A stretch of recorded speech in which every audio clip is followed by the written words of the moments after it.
Sri Sraddhalu Ranade is a scientist, educationist, and scholar. He has been residing at Sri Aurobindo Ashram since he was 6 months old, where he grew up in the care of late Sri M.P. Pandit. He is presently involved in various activities, including video productions, teacher training programs, and software development.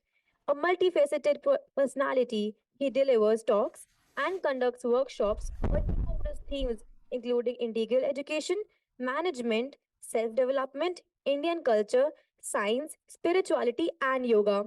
He has conducted numerous intensive teacher training workshops in integral and value based education all over India. In the last few years, over 4,500 teachers from more than 200 schools and colleges all over India have benefited from these programs. Let us welcome Shraddharu with a huge round of applause. Over to you, sir. Namaste. I'm happy to be with all of you. And my apologies of not being able to meet you in person.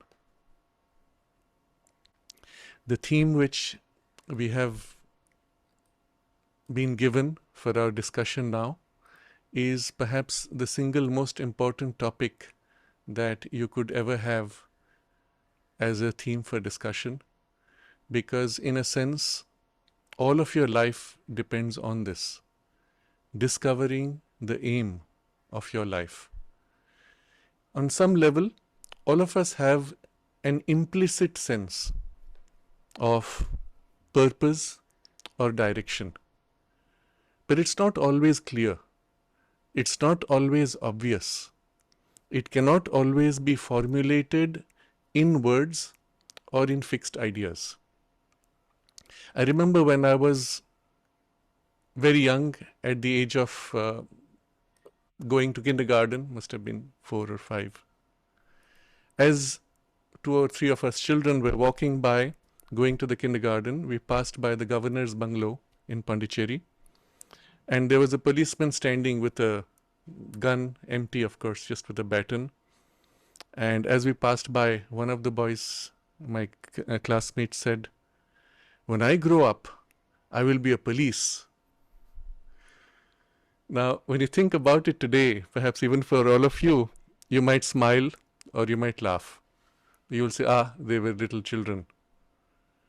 And yet, when he said it, there was a certain force, there was a certain conviction, there was a sense of thrill in the idea that he would be this. Now, the problem is, as children, our minds are not so formed, and so we are not able to always articulate what we feel somewhere deep inside. And so you see this symbol, you see this image, and you say, yes, this, and you grab the form of it. Of course, he would never become a policeman because various reasons, some of them being economic, some of them being his family background, whatever. And in fact, though, when he did grow up, he went through various stages. At some stage, he was involved in the security in a bank, among other things. Now, what is interesting is, if you observe carefully his impulse, I'm going to be a police, it was not about actually becoming a police person. It was this thing you saw when the policeman stood with his rifle. He was actually a sentry, almost like what today we will call a normal guard, security person. But the way he stood and the feeling of responsibility, of power, authority, which was embodied in that position, but even more so, what do you do with that power? Here is somebody who's willing to die to defend something greater. The spontaneous sense of respect that we have for the people in our military, which is much more than a policeman, but it's in that direction. The spontaneous sense of respect. You don't know the man. You will never know his family. You don't know even who it is. Somebody has died recently in some firing, in some border skirmish, in some terrorist attack. You might not even on a personal level care too much. And yet you feel moved. Because here is a man willing to give up his life in order to protect you, whom he doesn't know.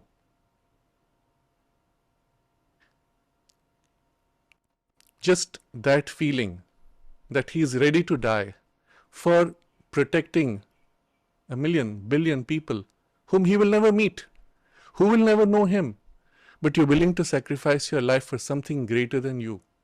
It's not just for his family, it's for all of us, the whole country. And you sense that, and it's all happening at a very deep subliminal level. You're not very conscious. You sense that and you say, here is a great person. It's something of that feeling that my classmate sensed when he looked at the policeman and saw there a certain sense of authority or power which is put to service of a greater ideal, to protect, to defend, to stand for, and to be willing to die for something greater than yourself. This was the deep sense felt, not formed in the mind, not even emotionally felt, but deep inside in the soul's aspiration. You say, yes, this is something worthy to be. So, as I started by saying, all of us have something implicit. We don't know always what it is. We don't know how to articulate it. But what happens in real life is, we see these attractive images. Something deeper behind the image resonates, and we catch that. But the mistake we make is to identify with the external form. So my friend never actually stood with a gun in front of the governor's house, or for that matter in front of the bank or anywhere else. But the thing which was like as if a soul ideal, something recognized, actually became a direction of his life's, the form even in which his life went finally. So when somebody asks you, if somebody asks you, and I'm asking you right now to think, you don't have to answer it immediately. What is it that is for you the sense of purpose or an aim or even a general direction in your life? Perhaps at this point you will be unable to formulate. You will be unable to give words to it, but you will feel something which will be like a direction. Even that you will not be able to describe, but you will be able to recognize when something is aligned to that direction and something is not aligned to that direction. For example, some of you may feel a certain call that pulls you in a direction of creative, artistic expression, or expression of beauty, or expression of some kind of harmony. And when an activity is in that direction broadly, you'll find yourself enthused, you'll find yourself inspired, you'll find it interesting. But when it is lacking that, when it is lacking that sense of beauty, aesthetics, art, creativity, you'll suddenly feel empty, hollow, meaningless, bored. For some of you, the direction may be one of growth in knowledge, in learning, in developing some skill or a capacity. And when things move in that direction of growth, you enjoy.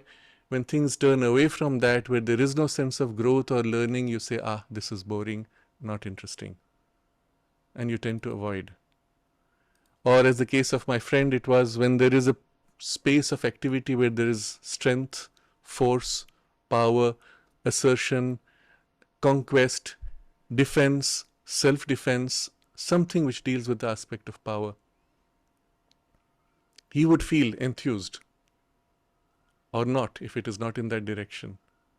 For others, it might simply be an aspect of interaction with people. When I engage with people, when I help people, I feel happy, I feel fulfilled. When I'm all alone sitting by myself doing something, even if it's interesting in intellectual study or some other skill, it does not deeply satisfy.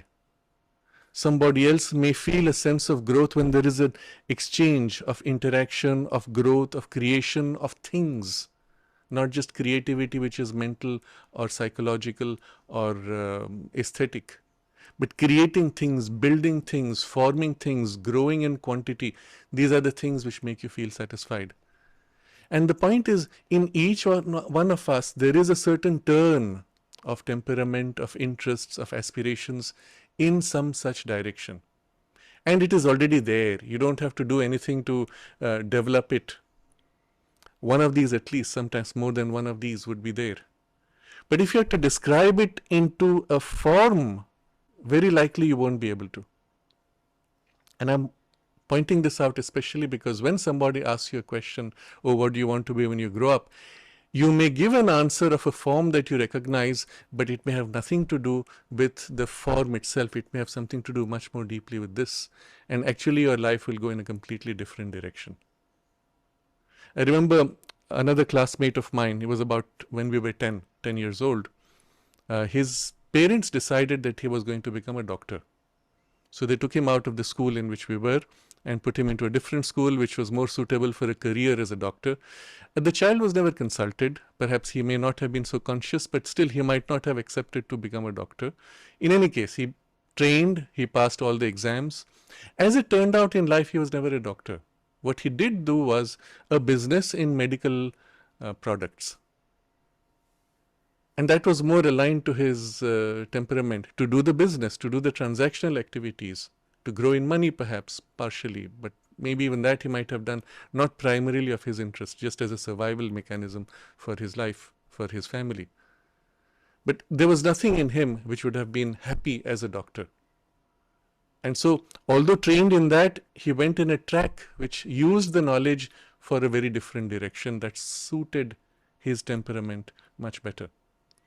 So, do not rush to give a form in images. And yet we have forms which we are taught, which are sometimes quite abstract, and I want to touch upon these also as an example. I had another friend who, in school, around the age of 20, as we were completing a certain course, the teacher asked, well, very few people really know what they want to do in life, which was not true. But it's okay, that's true also in some extent.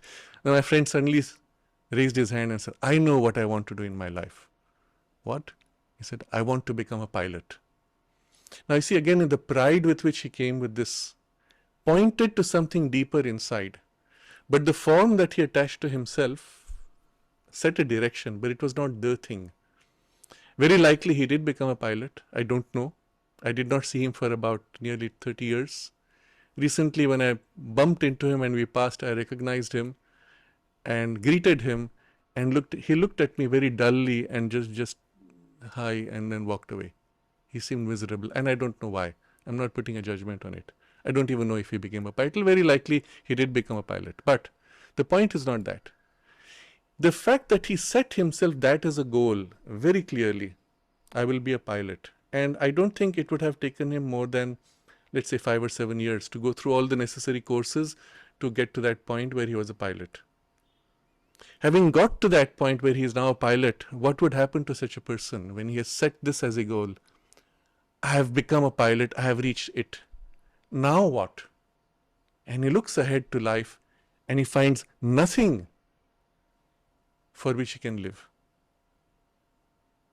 Because he's just finished his goal. What do you do now with that? Oh, I'll stay a pilot. Yes, of course. A few more years. Maybe another 20 years. Eventually, though, when he will retire, what happens to him? I've been there. I reached my goal 20 years ago, and I've just been standing on the spot on that goal. And then what now? There's nothing. It's empty, hollow, directionless. Because he set himself a short-term, limited form of goal, which is easily attainable. And then with it, though, there is nothing left to do after. Now, some people will take a more general direction of goal. Let's say they will say, I want to make lots of money. Great. So I had a friend who declared that I want to make 300 crores. So, why? Well, it just sounds like something which is worth it. And what if you make 299? No, I have to make 300. But there was no rationale to the number. It was just an arbitrary number. In reality, and this is a fact for all of you, I can say this. If you had, with current value of the currency, if you had, let's say, 2 or 3 crores in a bank account in a fixed deposit which gives you interest, you could live off that for the rest of your life pretty much like a king. You don't need too much, really. But the points would still be, well, once you've got that much, whatever it is you decide, and then what? Or I would put it more differently, what will you do with those? So 3 or 4, as I said, you could still keep as a fixed deposit to do what you want. But if you want to get more, what will you do with that excess money? And you actually don't have an answer. And for many, the answer comes, then I will enjoy my life. Do you need to get to that before you can enjoy your life? There's a very sweet story. It's obviously imaginative story, but you pick a rich person, let's say Elon Musk for this point. And Elon Musk goes to a holiday on the Andaman Islands of India. And he's walking on the beach. He has taken a break from all his busy activities and his creative work, and he's doing extraordinary work. And as he walks around, he sees a fisherman sitting there in the sun, lounging, doing nothing. So he tells the fisherman, well, why are you doing nothing? Fisherman says, no, I'm doing something. I'm lounging. I'm enjoying the sun. So he says, but why are you wasting your time? Why don't you go fishing? He says, I finished my fishing for the morning, in the morning. Why don't you fish more? And what will I do with that? Well, you will sell more and make more money. What will you do with that? Well, with that more money, you will buy a bigger boat so that you can fish 10 times more in the same time with the same effort. Okay, and what will I do with that? Well, with that, you'll buy a fleet of 10 boats. Okay, and then you will earn then 100 times more than what you have now. And then what will I do with that? And Elon Musk says, then my friend, you will be able to sit back and relax and enjoy life. And the fisherman says, what do you think I'm doing right now? You get the point. If your goal is to enjoy life after earning all that money, well, you can start enjoying right now. And if necessary and you need money, you can enjoy while making money or make the money while you enjoy your life. But there's a more difficult question I will raise. What do you actually mean by enjoy life? What it is that will give you the enjoyment of life? And this question won't have a simple answer. Even if you give to yourself a simple answer right now, you say, oh, enjoying my life means that I will do such and such activity. Look at people who actually do that activity, and after a point, or stay with them a few days, and you'll see how much hard work is involved eventually just to stay in whatever position of competence in that activity. Because eventually you'll always face the necessity for some kind of hard work. But if your goal of enjoyment was to have an easy life without hard work, that's not going to happen. Because inevitably, somehow or other, there will be some requirement for hard work. If the hard work is the kind that you enjoy doing, then you're on the right track. But if it's not, and you think enjoyment is relaxing and not doing hard work, then you will find very quickly you will have nothing useful in life. Because any activity that you take up, however interesting it may seem at first, you went on a holiday in such and such a spot. It was so beautiful, it was so wonderful and comfortable, you were so happy. I wish I could be like this for the rest of my life. Well, if you stay there longer, stay there a few more days or a few more weeks, you'll find all the problems that you have in your home will catch up with you in that holiday destination. Because the problems you had at home are the result of who you are and what you are, and therefore the space that you create around yourself, which you will replicate wherever you go. Just because you escaped that space for a short time gave you the illusion that you were free from all those things, but eventually they catch up. So, simply to find a meaningless, pointless form of, let's say, relaxation or holiday is actually painful and difficult. And again, I'll share with you, and these are all real stories, except for the Elon Musk story, which is symbolic but quite real if it were to happen with anybody. Another real story, I was sitting with a businessman friend. He had really built a huge fortune from a lot of hard work, and his daughter had just come back from a holiday. And she'd been on a holiday for a week, and she just came home, and she said, I am so exhausted. I'm so exhausted from the holiday that I just had. And I thought to myself, you went for a holiday to break away from the work which you thought was exhausting for having some relaxation and regeneration, but you ended up doing a holiday which had you more exhausted when you came back. What was the point of the holiday? Now, maybe I'm jumping a little bit all over the place, but can see there's a broad direction it's all moving towards. Somebody else says, my goal in life, my aim is to become famous. I want to be like, pick your famous person, Amitabh Bachchan perhaps, or Elon Musk, or Prime Minister Narendra Modi, whatever it is you want to be.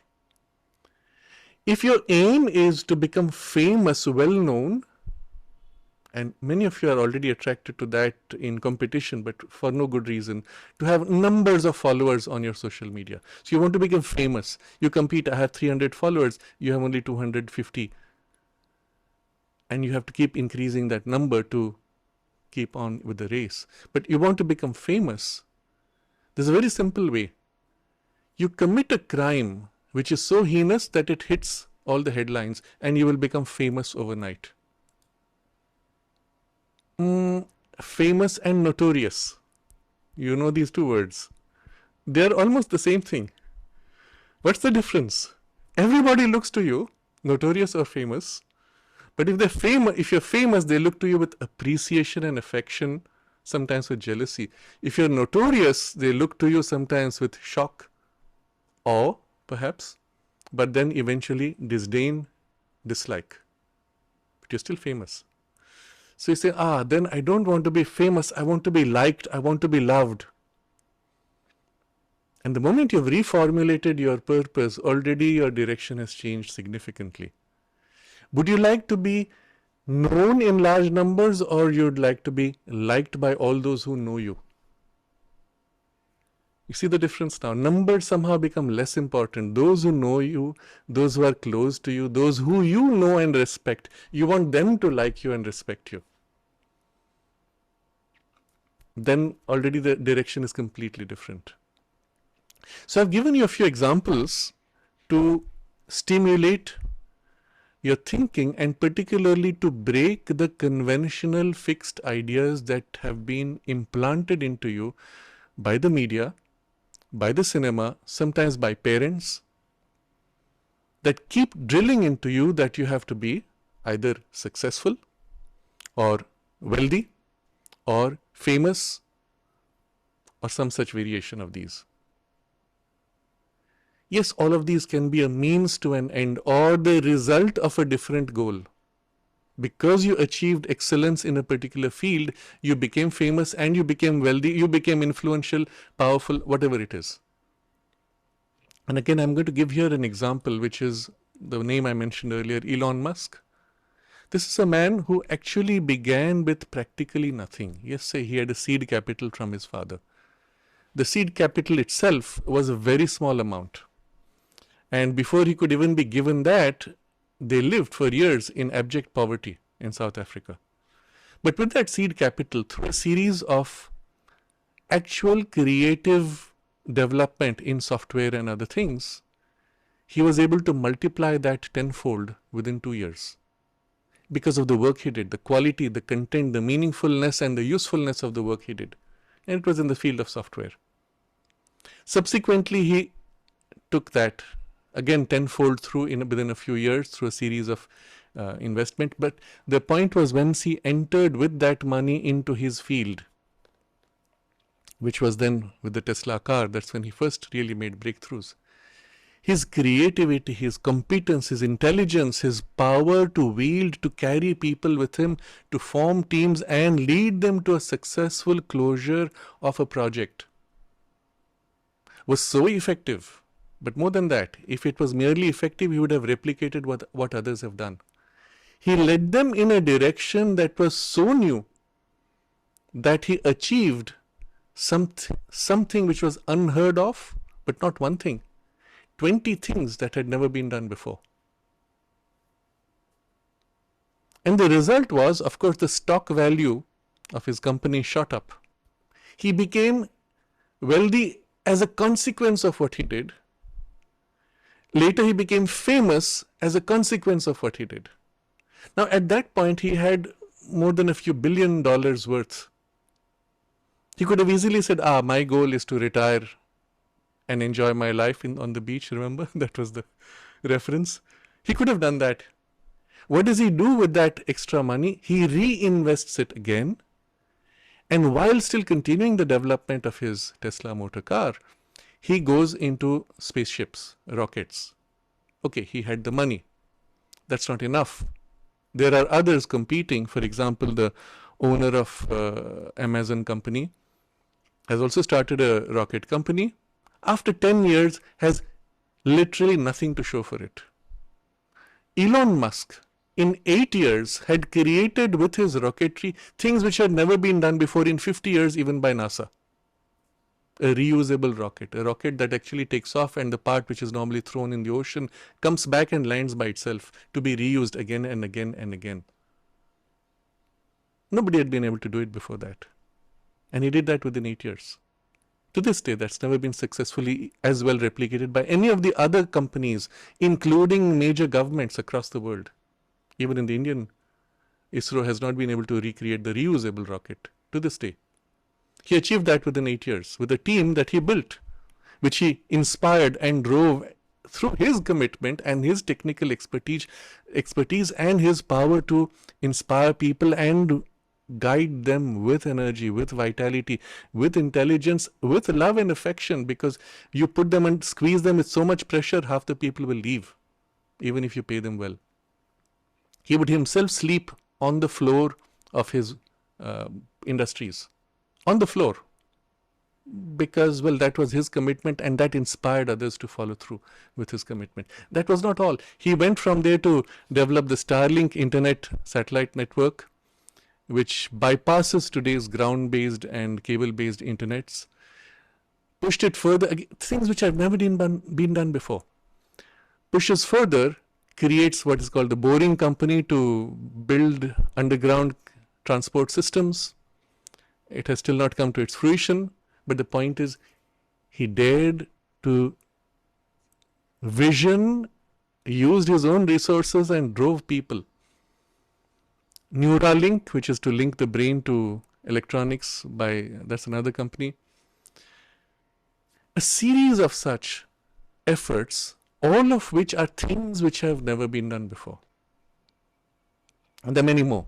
The point I'm getting to, what did this require? First of all, a tremendous intelligence, a tremendous power and drive, not just to yourself, but to be able to carry a team.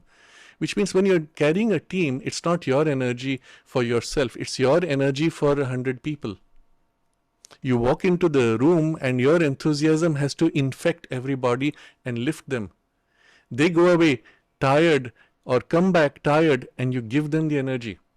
So you have intelligence because you need to be smarter than them to some degree, at least to understand when they go wrong or to give them a direction which is reasonable. Strength, power, energy, drive. Okay, I'm putting them all in one category. And then you carry a team when you drive them to that kind of exhaustion and with no prior reference. You're completely going into what are called blue sky projects. You're aiming in the blue sky. You don't know whether you will hit your goals. Well, how do you do that? How do you keep them together? How do you keep them enthused? There's a tremendous force of love, affection, caring with which you carry people.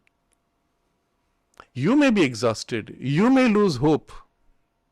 But you can't let it out. You can't tell them, oh, I have lost hope. They may lose hope and you have to say, no, we are going to keep going at it. And who do you turn to when you lose hope? Yourself. You have no one else to support you. Remember, you cannot confide in somebody else. You can't put your head on your grandmother's knees and say, I am so miserable, I am fed up, I am tired, I don't know if I am doing something right. Nobody. You stand by yourself. But then with the same love with yourself as with them. And finally, all of this, you can have all the money, intelligence, and the team to execute. If your product is defective, and the defectiveness of the product can be on a tiny key point, just the metallurgical balance of the rocket's casing is too weak, that under heat, under stress, it cracks, is enough to ruin everything. And to trace that can be the work of months when your rocket crashes. So the competence to take it down to perfection in material circumstances. And he himself actually goes all the way down to the most details on a material level. So a person who has all four capabilities is very, very, very rare. And I'm placing him as an example before you. Another person, and there are not too many such that you can see in the public space today, another person who has something quite close to this is our current Prime Minister, Narendra Modi. A visioning, a tremendous vitality and ability to drive, and you've seen, perhaps you've heard some of the stories. He is going abroad on a flight which on the way hops somewhere, has a series of meetings for a few hours with heads of state, moves on to another flight immediately after, and 12 on the other side of the earth, and on a time zone which is completely the opposite. On landing, he gets back into meetings and he meets groups one after another. With each one, he is able to give them the punch, the force, the inspiration. And he has met through 60 groups, at the end of which he meets with the US President then. And the President was shocked that this man has so much vitality. And at that point, Narendra Modi had been fasting for nearly 8 days, just on water. Amazing, amazing vitality. And somewhere he's recently said he sleeps barely 3 hours. Try to do that, your body will break down, you'll fall sick. But if you want to attain to that capability, that's something we're going to discuss shortly. But well, let me finish this. First, the capacity to vision, the power, the drive, the energy to carry it through and to carry people with you with a lot of love and affection. And then the execution, the monitoring of the execution, and then fulfillment in precision, in detail, in perfection, all the way through. These four, so to say, aspects or powers you need to develop if you really want to take a project all the way through to the end and to fulfillment. As a consequence of this, if you want, you can become wealthy, you will become necessarily, or well, in most cases, somewhat famous, well-known, respected, loved for whatever it is that you have been able to achieve. And all the other things which normally people say, I want that, come as a consequence. If you do what it is that gives you the deepest fulfillment and satisfaction and aligned to your capacities which are now taken to their peak. So you understand, it's the reverse. By fulfilling yourself completely, you will gain the necessary resources and the fame and the affections and all the other trappings which come with it. Success, in other words. But your success may be in a field or in a specialty or in a form which may not be necessarily well known everywhere. But to you, it will not matter. Because you will have such a deep satisfaction and joy of having achieved something worthwhile that you will have everything you need to call yourself successful in your life, in fulfilling yourself. So in the Bhagavad Gita, Sri Krishna says that it is better to have lost in your own line of work than to become successful in imitating somebody else's line of work. This is a very important point. So you see somebody do something, you imitate them and you achieve whatever it is, name, money, notoriety or whatever it is. At the end of that, you feel hollow because you have not really done what gave you satisfaction. You lived for somebody else's image, for somebody else's values, for somebody else's view of you, which might have been fake and a pretense. This is one of the greatest reasons why you will find film actors, models going into severe depression, and some of them actually end up committing suicide. Because they've been living a life which is hollow, meaningless and empty by living always for something which is a pretense, which is a fake appearance. You keep building an appearance, you play with the appearance, you orchestrate the news media to promote an appearance. You come back home to what? What am I doing? What's the point of it? Ah yes, of course I became famous, I made the money, and then I'm miserable inside. Who will fill this hollow within me? And they don't have anybody. They have no means to fill. They've lost their way to such a degree. Not all. Some are actually meant to do that. If they come back home and they say, oh wow, I just did something so wonderful, and maybe they are famous or not is irrelevant. But many of them come back to this hollow because the whole thing they put up is a front, is a pretense. But If you fulfill in your direction, even if in the world's eyes you have failed or not attained to what they thought would be their markers of fame or wealth, you have done something so wonderful that you come back with deep satisfaction and joy and say, this was so worth it. I am so happy. I am so fulfilled. And then if your goal is not something temporary, superficial, bound to a particular form, like I want to be a pilot or I want to be this, which you can easily attain to, but if set yourself a direction, then you can continue in your direction unendingly, and your direction itself can broaden and widen unendingly. Which means your life will be full of deep satisfaction, deep sense of fulfillment, deep sense of creativity, achievement, day to day, year to year, for as long as you choose. Now, there are two caveats to this. Fine, let's say, requirements. One, not everybody has a single direction of life. Sometimes your life takes you through zigzag. You do this and then you do that and then you do the other, and you go through a zigzag mode. That's not a problem. As long as you're growing overall, broadly in a direction that is deeply, deeply fulfilling to you. Okay? So don't worry whether it's a straight line or a zigzag. Second caveat is that it's not always that you can set for your life a certain sense of broad direction simply and expect your work form to match that. Sometimes the two don't align easily. If, for example, your innate nature is to be of service, to help others, to be in engagement with people, in interaction, that interacting with them and helping them gives you that deep sense of purpose and satisfaction. You could be in medicine, you could be a nurse, you could be a doctor, you could be a PR person, you could be in the media in some form, you could be in various kinds of activities. You could just be a photographer as a career form, and still your focus would be this interaction in which you give this satisfaction.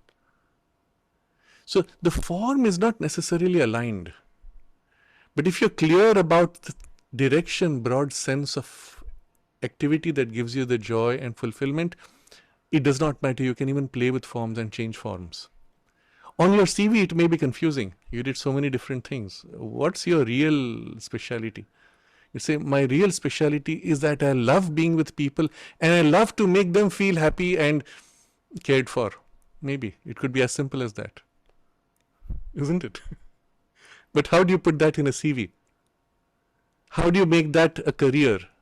It does not fit easily. You could be an artist and still this might be your primary drive. Even the artistry might be of a secondary drive. Or it may happen that there are many different forms which fit and you play with all of them. Or within you there is a multiple need.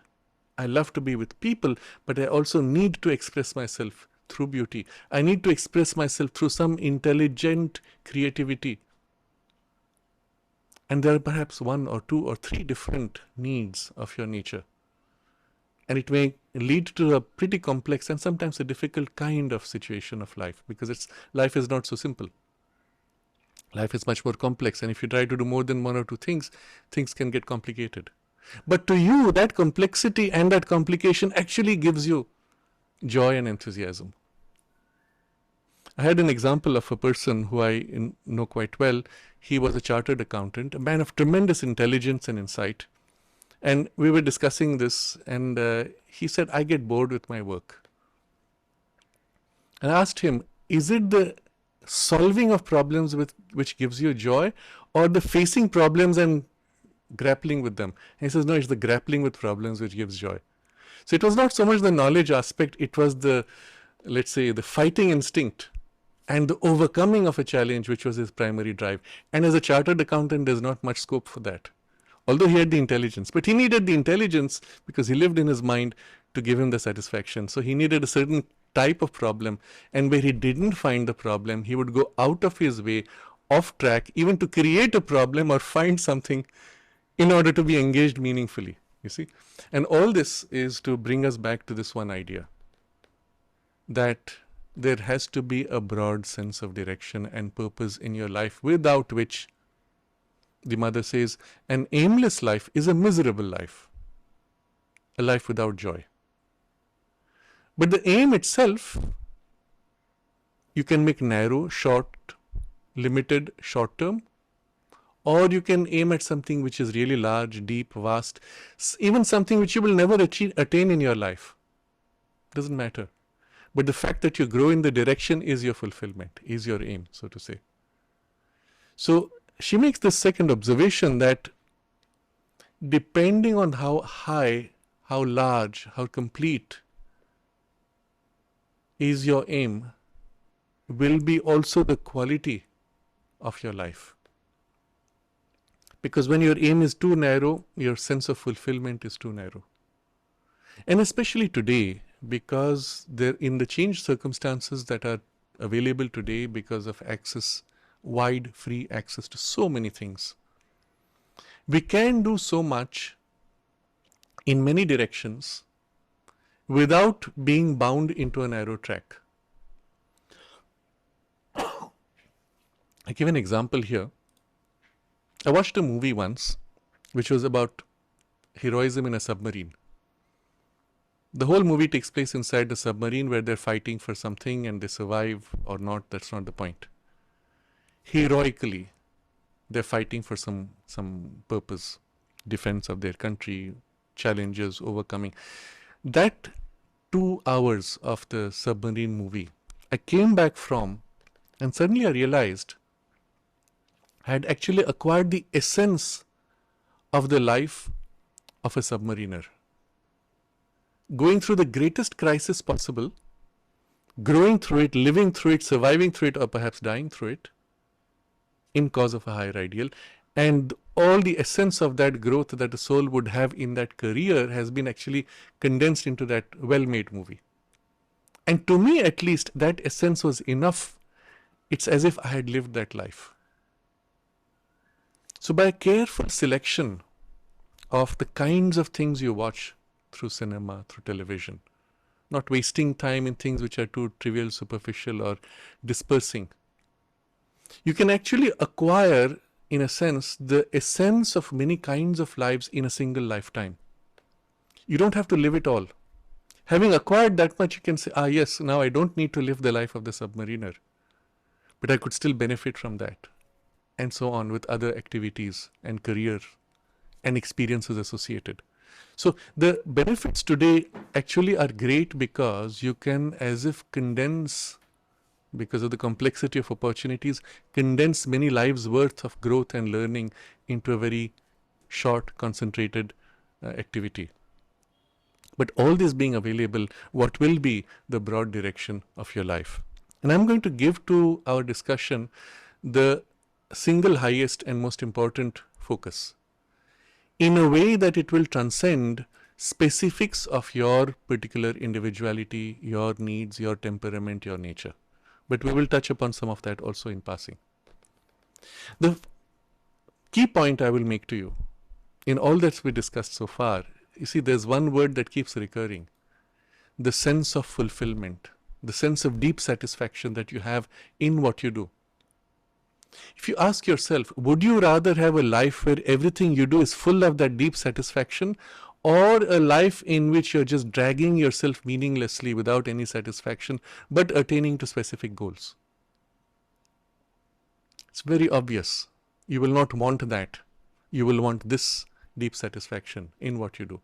Ideally, you would want whatever superficial goals you have and have the deep satisfaction aligned to it. But for the moment, let's just focus on the deep satisfaction.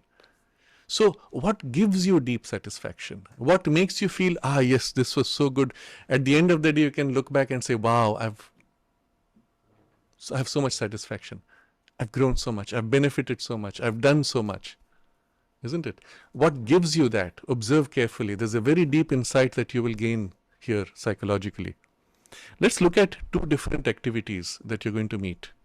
One, you go to a music concert or a lecture, and you come back from there and say, oh, this was so amazing, so interesting. You go to another music concert, lecture, whatever activity. You come back from it and you say, I'm so bored. I feel I wasted my time.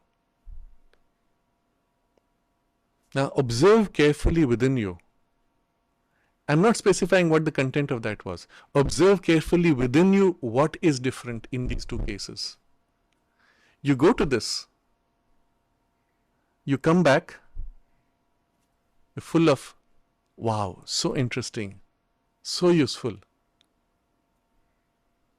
I didn't even feel time pass. It's finished too quickly. I wish it could have continued. On the other side, so boring. Time wasted. Time was so slow. When would it finish? I was waiting. What's the difference internally to you subjectively? And you discover something very important. In the case which was boring, you went, you came back. You went and you came back the same person. Nothing changed in you.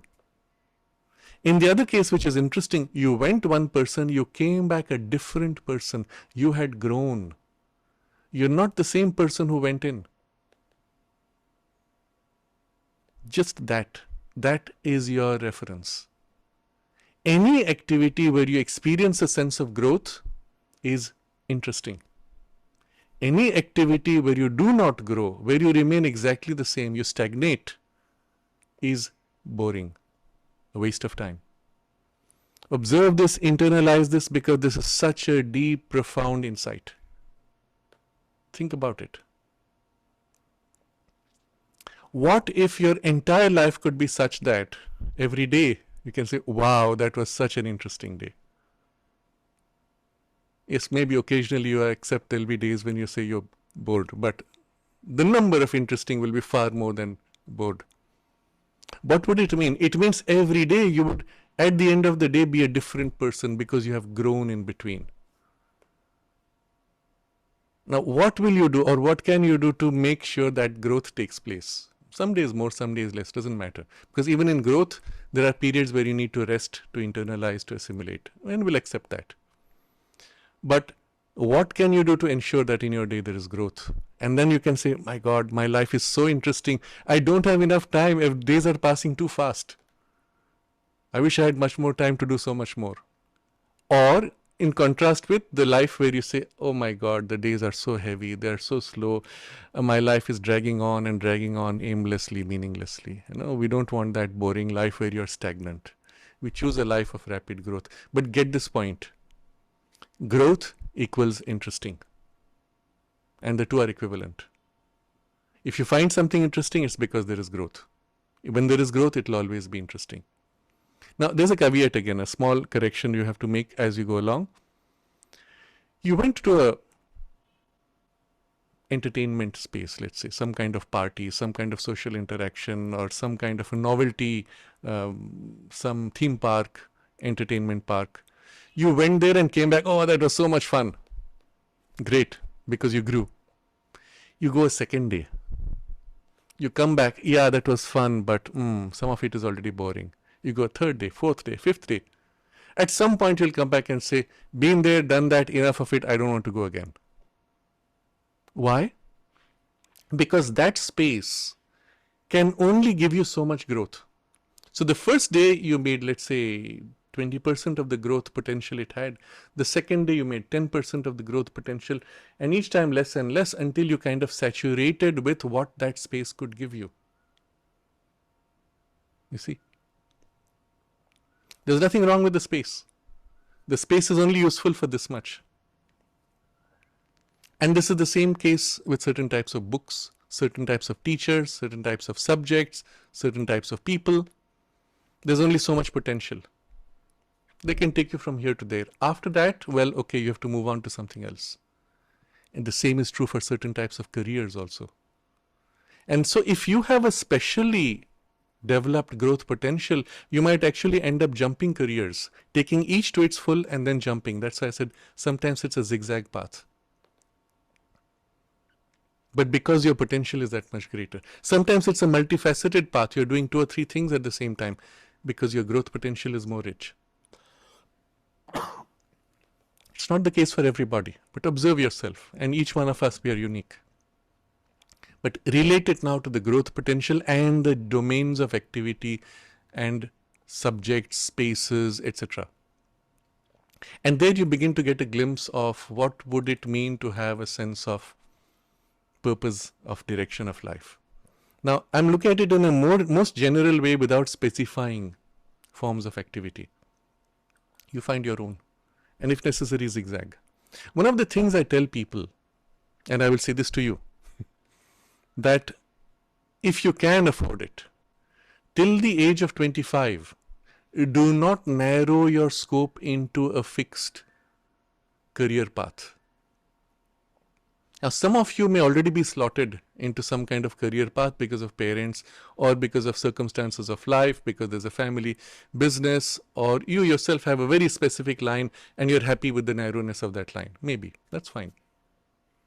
But for most of us, as will be the case, you want to diversify and widen your capacities as richly and widely as possible, especially at this age when you can. Because your body is growing, your mind is growing, even your biological brain is growing. Till the age of about 21, your brain is continuing to grow as well as your body. And during the period when it is growing, you can actually make it as flexible and wide and rich in capacity as possible. And the more broad your base you create, the wider will be the base for the enrichment of life afterwards. And therefore for your life to be interesting, fascinating, conquering, achieving, realizing every possibility that you could choose to. I'm leaving it at the most general level. If your base now is narrow, because the only thing you did was just this much, just to pass my exam, you come through with a narrow base, and then when you hit life, you realize life demands so much more. See, one of the things I will say to you, and which might upset some of your parents, but I don't think it will upset the teachers here, they will agree with me, is I will say to you, the exam actually does not matter. How well you do in an exam does not matter for life. Because if I were to hire you, the exam marks actually tell me nothing about you. They just tell me that in a group of so many people, you were able to memorize better than others to get a higher number of marks for memory. What kind of a person are you? Will I like you? Can I trust you? Are you creative? Will you fit in my environment with my team? Can I rely upon you? Can I give you an assignment and expect that you will deliver, come what may? And in a mission critical assignment, it's a do or die. Can I really put my life in your hands? This will be the question that would be asked by somebody who's really doing something worthwhile, that you would want to join perhaps. And the exam tells me nothing about this. You understand? In fact, in many cases, those who are very high performers in exam, they are not very effective in life because they narrowed themselves too much. I say in many cases. But if you don't make that mistake, yes, you do your exams, get what is the exam finally giving you is a paper that tells you so many marks. That's only like an entry point to get to an interview. And then even what is it the interview is looking for? So Elon Musk, for example, has a standard question which he asks everybody. And we can tell you what the question is. You can come prepared for it. It'll mean nothing. Because he will assess you, or I would assess you on the basis of that question. And the question is very simple. Describe to me the most difficult problem you faced in life and how you solved it. You can make up a story and we would see through it. But if you've actually done something and overcome it and achieved something, in overcoming, the enthusiasm you will have, the kind of details you will share, you can't make that up. And in that narration and through a few questions, I would assess what kind of a person you are and whether you meet the requirement for my team. Isn't it?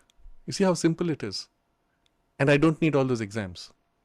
Yes, that exam will tell me that you actually specialized in a particular technical area that I need a specialization for. But I have 1,000 people who have the same kind of specialization. How do I decide? And there it's not your number. It's not because your mark was 96.3 and somebody else was 96.2 or even 90 that the person is less capable or less suitable for what I'm looking for. And sometimes somebody who's an 85 might be better suited because they are creative, they're innovative, they are adaptable, they are flexible, they learn fast. Those are the skills I need. So yes, please do prepare for your exams, do all that's necessary, but don't make that your goal in life now. Your goal should be to make your base as broad as possible so that the larger goal of life you can have as fulfilling, as enjoyable, as rich, creative, complete in whatever way you choose and you need, when you need, as possible. Okay, you would agree with me so far? So when you come back to that question of discovering the aim of life, I've still not told you anything about that, but I've told you how important it is and why it should be something so broad and what is the psychological principle upon which it should be based: learning, growth, creativity, etc. But as wide as possible. So I would even recommend for you, there are these things they call hobbies. No, they are not hobbies, they are essential. Please take up different activities. So if it interests you, if you are musically minded, learn to play a musical instrument. But not with the idea of being a career. Mostly your parents will say, but you're not good at that. You have career counselors. They say you're not good at this, don't do this. You're good at that, do that, that's the career you go to. Please don't make that mistake. Develop your skills, capacities and enthusiasm and plasticity and richness of capacity to learn and all the faculties of your nature, of your personality. For that, it does not matter whether you are good at it. The fact that you do it and you enjoy doing it, that's your reference. So take a musical instrument, learn to play it for a month, for 2 months, 3 months. Maybe after that you reach a saturation level where you say, okay, that's about it. I can't go further beyond this, or I don't want to. Fine, switch to some other activity. Now take up a sporting activity, play a certain skill-based game, table tennis or whatever it is. 1, 2, 3, 4 months. If you enjoyed, take it a little further. Eventually, if you reach a saturation point, fine. Now you switch to something else. Work with pottery, clay, molding, shaping. Switch to something else. Go to making electronics, hobby kits, make a radio, make a transmitter, go into digital electronics, get into programming, do all kinds of different activities, each challenging you and developing you in a different way in multiple directions. Learn to say jokes and develop the skill of becoming humorous when you need to. It's not easy. Some people have it spontaneously. You can say, oh, this person could be in that career even. They're so skilled spontaneously. But can you say a joke and make people laugh? And most of us, when we tell a joke, we start laughing and we expect others to laugh. Nobody laughs. What did I do wrong? I don't know. Develop the skill. Why not? It's not that you're going to make a career out of it. You're going to develop facets, skills, capacities of your personality. This should be your primary effort. Develop yourself as much as possible at this age, and generally I say up to the age of 25. Well, for whatever reason, if you need to specialize before, that's a choice you will make, but as much as possible. At the very least, music, some form of art of painting, some kind of technical development. It could be programming, it could be something as easy or as difficult as you like, but which develops your rational intellectual capacities, and some kind of interpersonal engagement where you are there to help people without bothering about yourself. At least one of these, more of these, all of these, maybe some physical, purely body skills like basketball, football, table tennis. Something of each of these, at least to diversify the spread of your personality and its skills and capacities, is essential. And you have the time at this point as a student. You have the time. Do it, give yourself the time and make as broad a base as possible. When I was a student in the ashram school, of course, we had in the Sri Aurobindo ashram many of these so-called extracurricular activities as part of our curriculum, but we had many options. So among others, I took up playing the tabla, playing the sitar. 2 years I did the Kathak dance and various other things. But the point was to expose and broaden and plastify the personality. Because the future increasingly will demand from you that plasticity, creativity, and ability to learn. I'm going to go out on a limb a bit, but I'm going to say this to you in a bit of a sharp way. Almost everything you learn today in school, you will find to be unnecessary in life.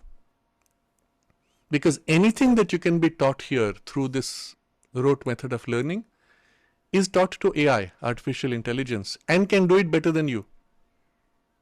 I made this statement to a group of management students who had just completed with their highest ranks, and had all the 200 of them had won awards. And I said to them, all that you've been taught for the purpose for which you've been given all these awards actually means nothing, because artificial intelligence can do the same thing better than you can. Does that mean you'll give up everything and go to sleep and replace yourself with the AI? No. There are two important takeaways from this. First, that what is your worth, which no artificial intelligence can replace? That is the most important thing. Develop that. And it covers everything that we discussed so far, but much more. And a key element of that is creativity. The ability to look at a situation, penetrate with insight, seize upon an insight, and then act based upon it to achieve something which has never been done before. And because it has never been done before, AI cannot do it. It can only repeat what it has learned from observing you or from observing your course content. So your potential for creativity, your adaptability, plasticity, and ability to receive inspiration and execute things which have never been done before, to acquire knowledge which has never been had before, that is going to be your future skill. That makes you useful in the future, in that sense, in the market. But more importantly, the other aspect is you are learning all this not in order to be able to compete with artificial intelligence, which will beat you at it. You are learning all this in order to build yourself and your capacity. Understand why you're coming to school. School is intended to develop the faculties and capacities of your personality, so that you can be a full flowering person with all your petals fully opened and engage with life fully, with the full scope of your capacities. That is the objective of school training, or should be. It's not in most cases. Your school is perhaps an exception, but it's not in most cases, where the only thing they make you do is learn by heart, which AI can do within a few seconds what you take years to learn. So what are you learning for in order to develop yourself?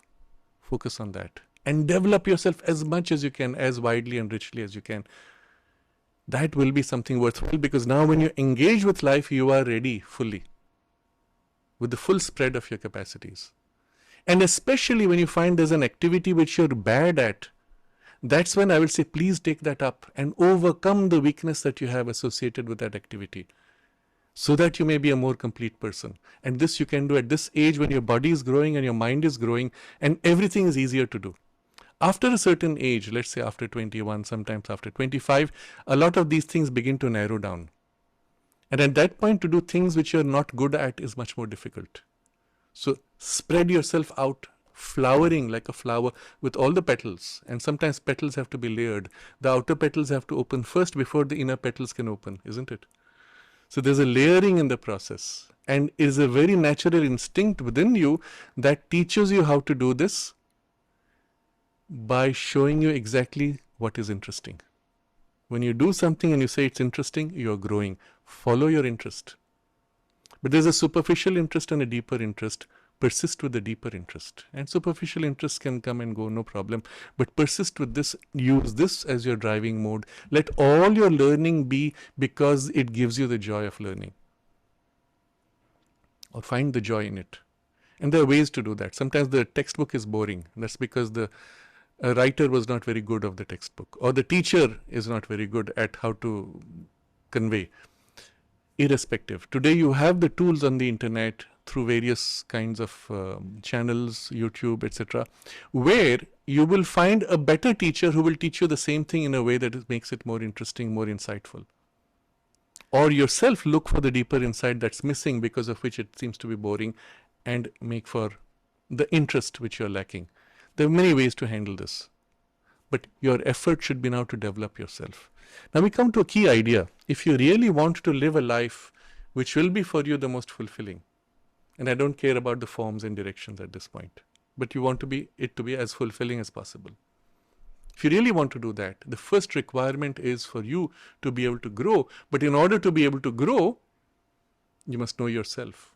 What are the parts within you that have to grow? In what directions they can grow? What is their potential? What is their place? What is the layer within you that experiences this joy and enthusiasm? What is the layer in you which becomes very quiet, stands back from the excitation, and makes a very clear, calm, cool assessment? And there are different layers, and you need both, isn't it? So broadly speaking, and in a very general way, we can say there are 4 parts to our personality. There's your mind, which is your intelligence, but again, there are many layers there. There are your emotions and life energies and enthusiasm of your vital forces, and without that you can do nothing, and you want that. And then there's this body, which is the base holding it all together. If that falls sick, then of course you can do nothing. Even your mind can get knocked out if your body is harmed. So you want all 3 to be fully, richly developed. But who is the person that's living this? And we will use the word here in its true spiritual sense, the soul, as the person who chose to take birth. And I'll touch upon this in a very brief way. Although you do not remember now here in your mind, you chose to take birth. And in most cases, we choose the environment of our family and sometimes even our parents for a reason. What it is not always obvious. And that's a longer discussion, perhaps another time. But you chose to enter because of a certain combination of possibilities that this offered for your growth. And therefore, your life came with an intention and a purpose and a direction that's already known deep within you. And when you come to that center, what is interesting, in the deepest soul, or the word Sri Aurobindo uses is the psychic being to distinguish from the superficial soul, emotional souls, etc. In your deepest spiritual center, we are conscious of all of our prior lives and the continuity of our effort of growth and learning and evolution, and even have a sense of the direction for the future that we want to grow towards. We know ourselves immortal. And this is just one of so many lives that we have been through. And sometimes even a vague memory of the fact that you've been alive before is enough to free you from the illusion that, oh, I'm just this body. It's enough to free you from the superficial sense of relationships, likes and dislikes. You know what?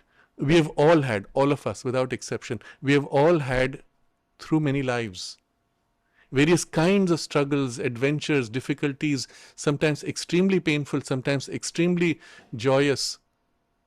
We've all been through difficulties where we had to look after our families. We have all had families, many parents, many children, brothers, sisters, communities, fought for, died for, helped, served, everything we have done many times already.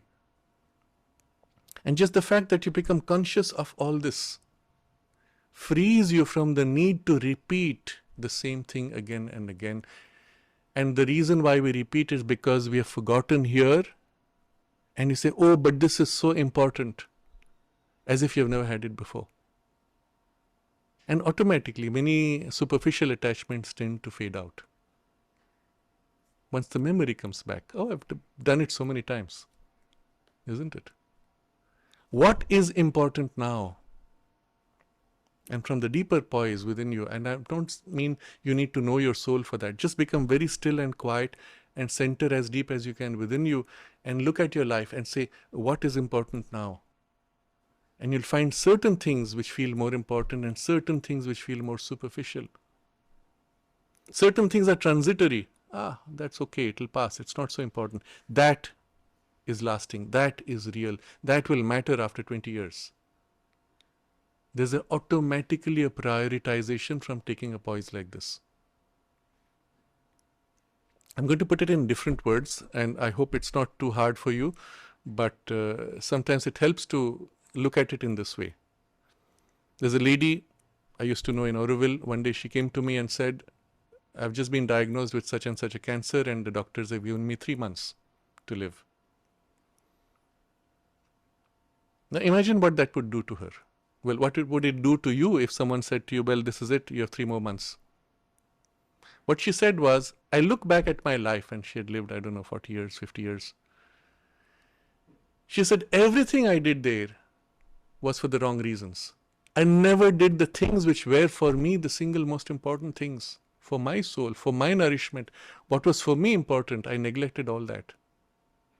And now I'm doing just that. And she gave me a list of things which she was doing, which were for her the true nourishment that she wanted for herself, for her souls, for her aspiration. And in 3 months she left. But if you had 3 months, or make it shorter, if you have 1 week, what would you consider important in your life? And what would you want to do which would be for you worthwhile to do for that 1 week or those 3 months? Just think about it, because it will help to sift out the things which are trivial. Because very often you will experience a certain stress that comes from the demands of peer pressure, demands of your school pressure, demands from your parental pressure, and maybe some friend has suddenly told you, I will not talk to you again for the rest of my life, and you go into deep depression. When you look at things from a deeper perspective, you say, no, that's not true.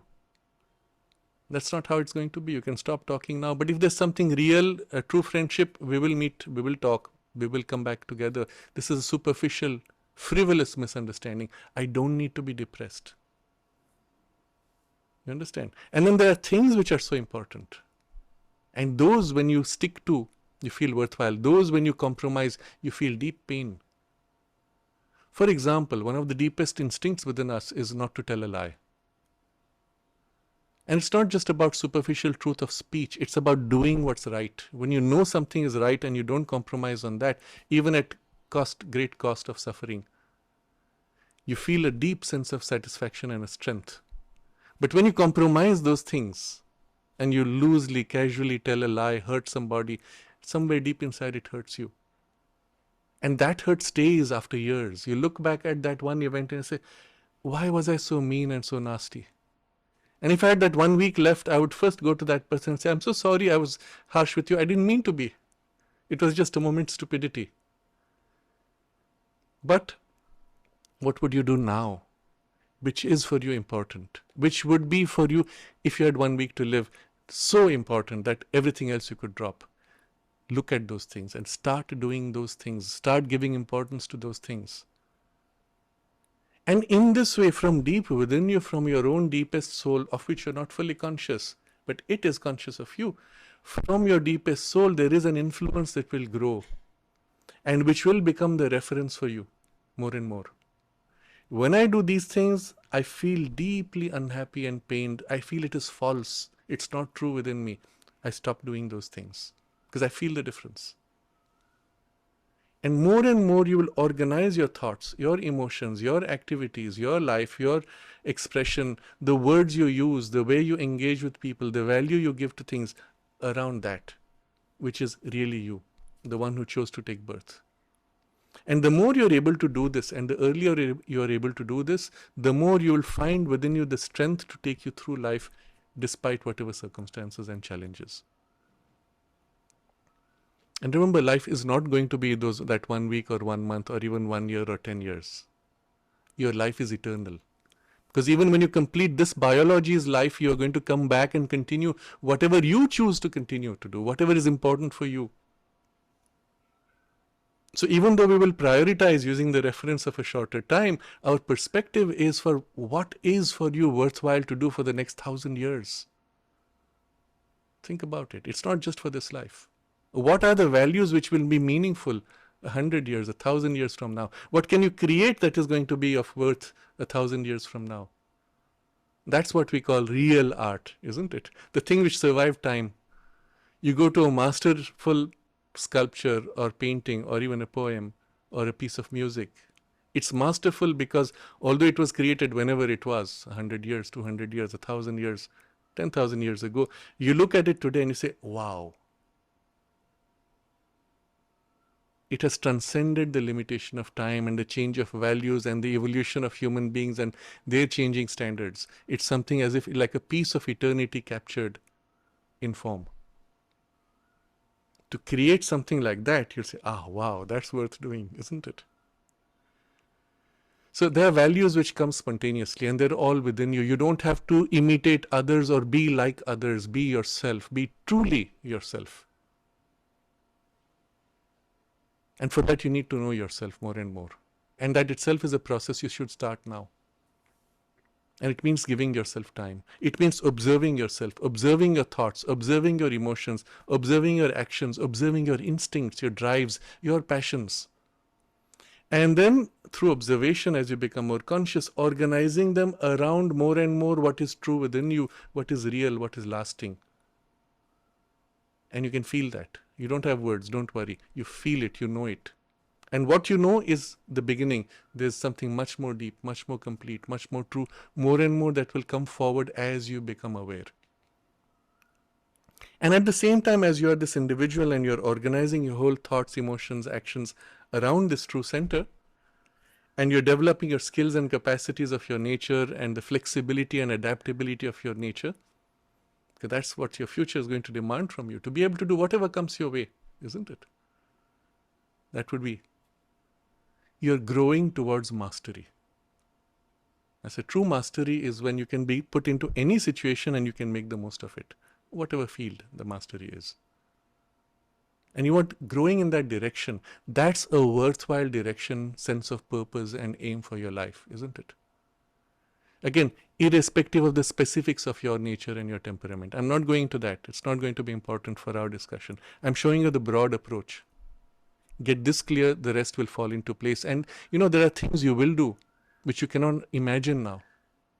Because technology is changing, the world is changing, AI is improving and eliminating so much of the drudgery.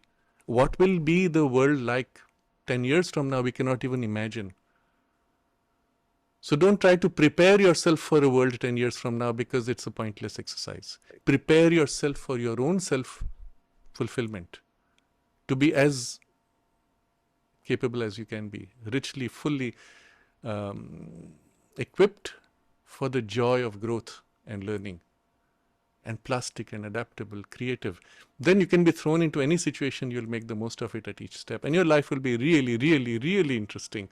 So interesting, you'll look back and say, wow, this was worth it. This was one of the best lives I've had, because at the time of exit from the body, you actually look back not just to this life, you also know your past lives.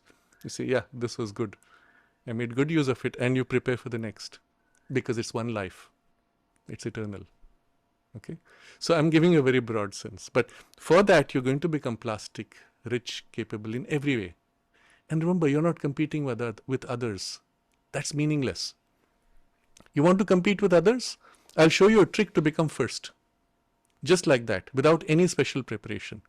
Go and sit for the exam for the previous class. You're in class 9, go and sit for an exam for class 8. Okay, if that's difficult, go for class 7, class 6, class 5. You'll come first. What's the use? What's the point? There's no point competing with others. At best, you use competition as an impetus to do better for yourself. That person achieved it in 20 minutes. I should be able to do that in 20 minutes. That's not competition, that's inspiration. You look at someone who's done better, you say, wow, it's possible humanly to do this. I should be able to do it. Let me try. And maybe I don't hit 20 minutes. I do it in 25 minutes. And it gives me satisfaction. That's good. But earlier I thought I couldn't do more even after 1 hour, and now I can do 25 minutes. I have just beaten my own record. You understand? So competition, if anything, is with yourself. But I dislike even that word. Because in fact, in reality, in life, it's always collaborative action which leads to the breakthroughs. It's not competitive action. It's not destructive competition, it's collaborative innovation. What Elon Musk has built is with collaborative innovation, not by competitive destruction. So, and that they never teach you in school.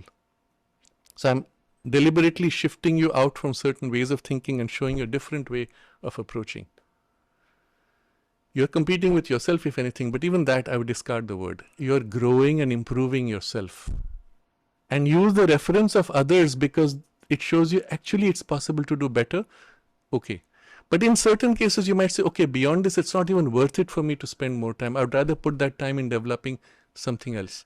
That choice you make. But in this broad, rich growth that you have, where you're fulfilling more and more what is true within you, we're coming to the last point. The higher the goal, the wider the vision you have, the more rich and fulfilling your life. And the greatest satisfaction is when you serve something which is beyond conception, when you serve a higher divine potential, for which I will leave you with two indications. First, the best that you can do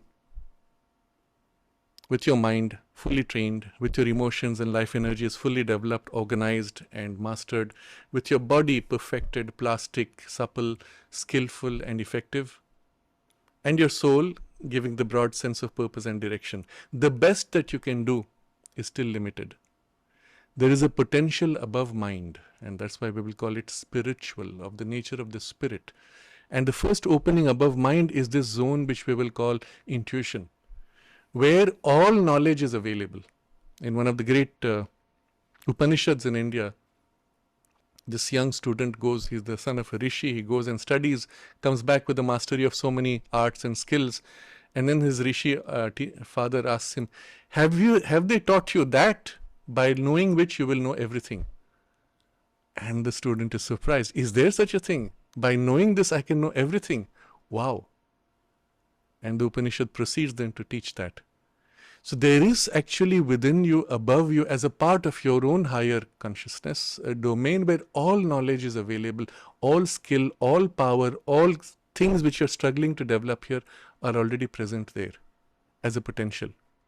And if you can become very quiet and open to that, and as if draw down or receive a flow of the intuition, it literally flows through you and flows through a series of ideas, gives you a certain impetus of force, and even in your action through your fingers, hands, body can be precisely perfect, effortlessly.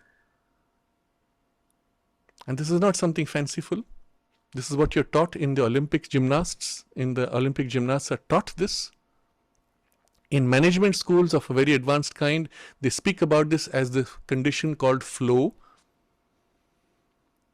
But they speak of it as something which happens once in a while. What I'm telling you is you can make it happen consciously whenever you choose. And this is the power of this spiritual training, which opens you to this higher consciousness and allows you then to literally let it flow through you. And you've all had experiences where you've written a poem, where you had to construct by struggle a poem, or when it just flowed through and it came and it was perfect. And you almost did nothing except transcribe it. You've all had experiences where in the middle of a game, while you were running or doing throwing a shot or swinging a bat or a racket or something, or you're throwing the ball, suddenly your body felt as if in tune. They call it in the zone.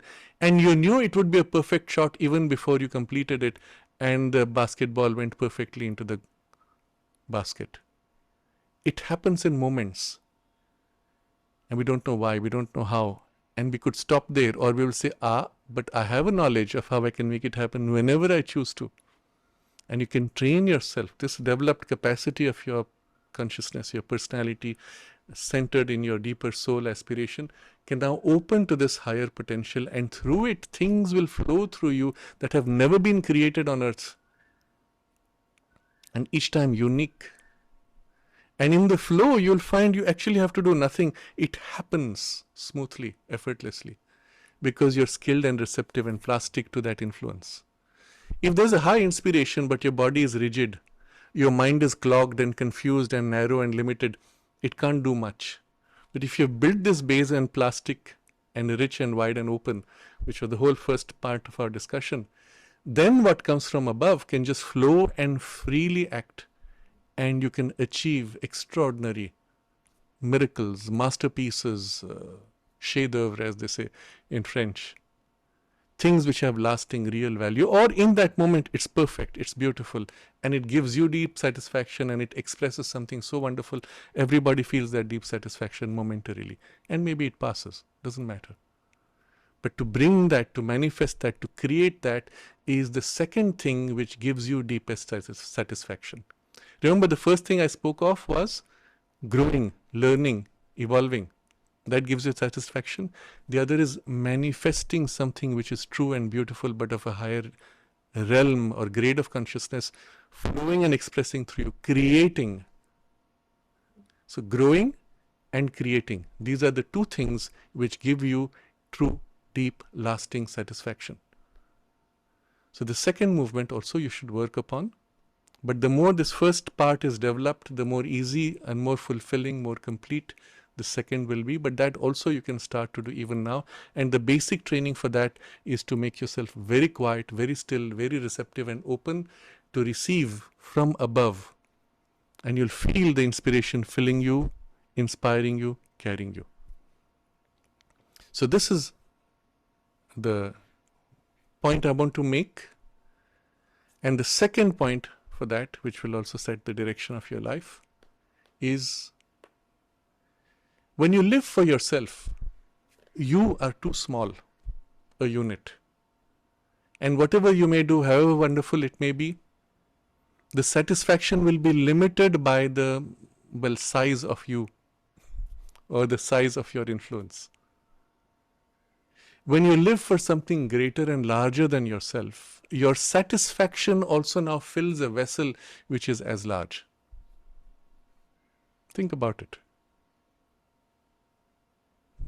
The reason why the soldier on the border is ready to give up his life because he lives for the love of his country, which includes you and I, whom he will never meet.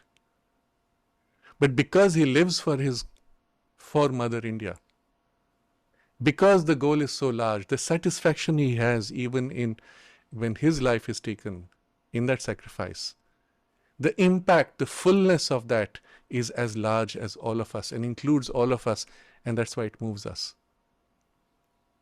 But for him, it's not, I didn't die meaninglessly. I gave my life for a cause which is so grand, so great, so wonderful. And he will take birth again with that deep satisfaction of having had a useful life, but now to make it more useful in other ways, perhaps. So the point I'm making is, as large is the scope of your goal to which you commit yourself, that large is the vessel of your satisfaction. And so I'm going to suggest to you, and this is something which is very important, you can of course conceive of serving the divine, which is the largest goal. But maybe right now for you that is something too vast or too abstract. You can serve humanity, but that's again something you don't really know what is this humanity. But there is something you do know, and that is serve Mother India, Bharat Mata. And Mother India is the Divine Mother, is the Mother who creates the universes. She is also Mother Earth, but a special aspect of her which is Mother India, where a special knowledge, and this knowledge of all the things we are discussing, which I will call a spiritual knowledge, has been gathered, preserved, developed and kept across millennia, thousands of years. Nowhere else on earth it's been preserved and developed like this. And although there's a lot of mixture and confusion in all this, passes under spirituality, everywhere today there's confusion, still the body of knowledge and the particular methods and approaches by which you can attain to your deepest satisfaction and perfection, and for the whole nation to rise and wake up, and for all humanity to grow, that knowledge is preserved and is transmitted. And what we're sharing is just a tiny part of that here.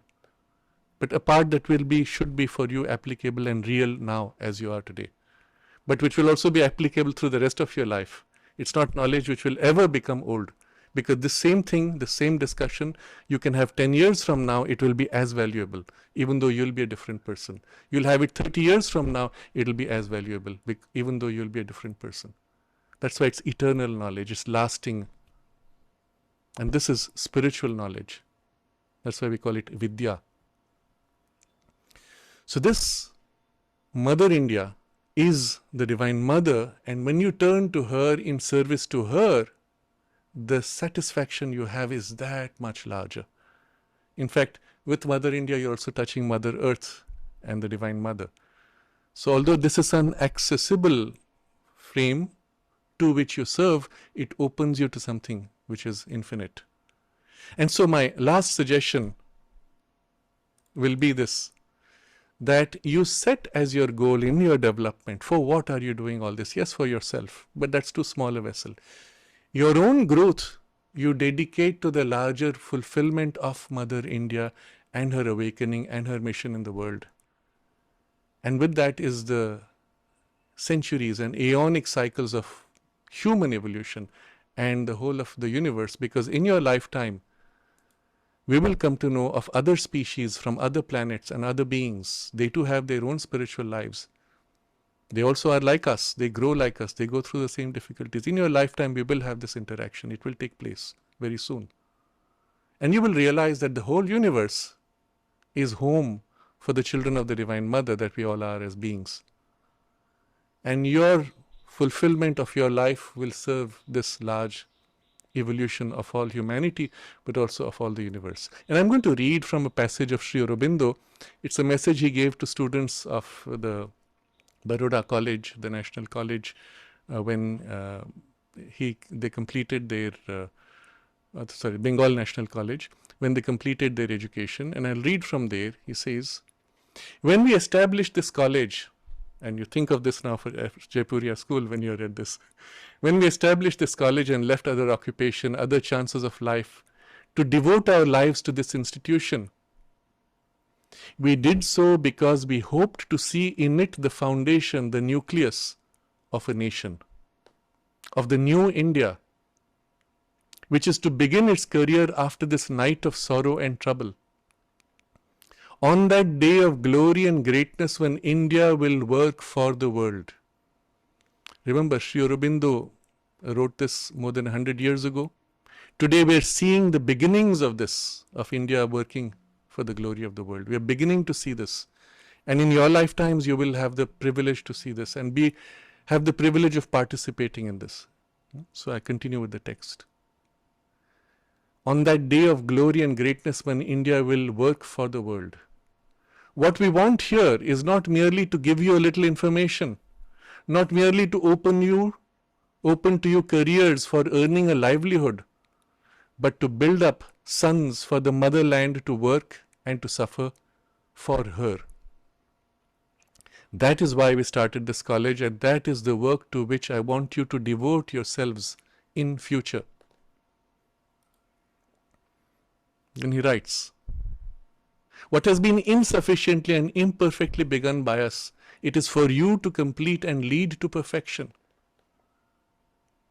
When I come back, Sri Aurobindo writes, and take it as his words to you, I wish to see some of you becoming rich, rich not for yourselves, but that you may enrich the mother with your riches. I wish to see some of you becoming great, great not for your own sakes, not that you may satisfy your own vanity, but great for her, to make India great, to enable her to stand up with head erect among the nations of the earth, as she did in days of yore when the world looked up to her for light. Even those who will remain poor and obscure, I want to see their very poverty and obscurity devoted to the motherland. Think about this. Even if you are in a situation of difficulty of some kind, dedicate that to the Divine Mother, to Mother India. There are times in a nation's history when Providence places before it one work, one aim, to which everything else, however high and noble in itself, has to be sacrificed. Such a time has now arrived for our motherland, when nothing is dearer than her service, when everything else is to be directed to that end. If you will study, study for her sake. Train yourselves, body and mind and soul, for her service. You will earn your living that you may live for her sake. You will go abroad to foreign lands that you may bring back knowledge with which you may do service to her. Work that she may prosper. Suffer that she may rejoice. All is contained in that one single advice. So I pause here from the text that Sri Aurobindo wrote, because this is the broad sense of the vision for what you dedicate your lives. What you work for yourself, what you grow into, we have discussed. What you dedicate it to is this much larger vision and cause. And through India, through her awakening, through her growth and leadership, you will serve the world. And you will serve all that lives, all that exists in the whole universe. So this is the broad sense that I want to give to the theme that we have set, discovering the aim of life. I have not gone into specifics of forms, though that was indicated right at the beginning. But I've kept this broad sense of purpose and what you need to do to make this possible and effective. I've tried to make it very practical, though, with all the pointers I've given of the things you can do and you should do, without limiting it in any way. So I would suggest for those of you who like, you may want to rehear this a few times to fully embody, and perhaps 10 years from now hear it once again, and you'll find it will make even more sense, because you will have understood yourself better and your life and the world even better. Thank you. That is all I want to share today.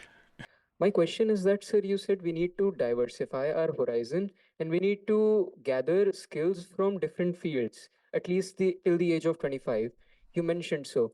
But we also hear the jack of all trades but master of none. So it's also said, another question which I have is that why is it needed to have many skills? How does it affect us and why do we need to do so? Yes. So this business of jack of all trades is a nice saying, but it's not always true. The idea there was that you don't just develop superficial skills of many kinds, but develop specializations or mastery in some field. But this is okay in the Western context. Sri Aurobindo points out, in the very nature of the Indian genius, it was always a multiple mastery.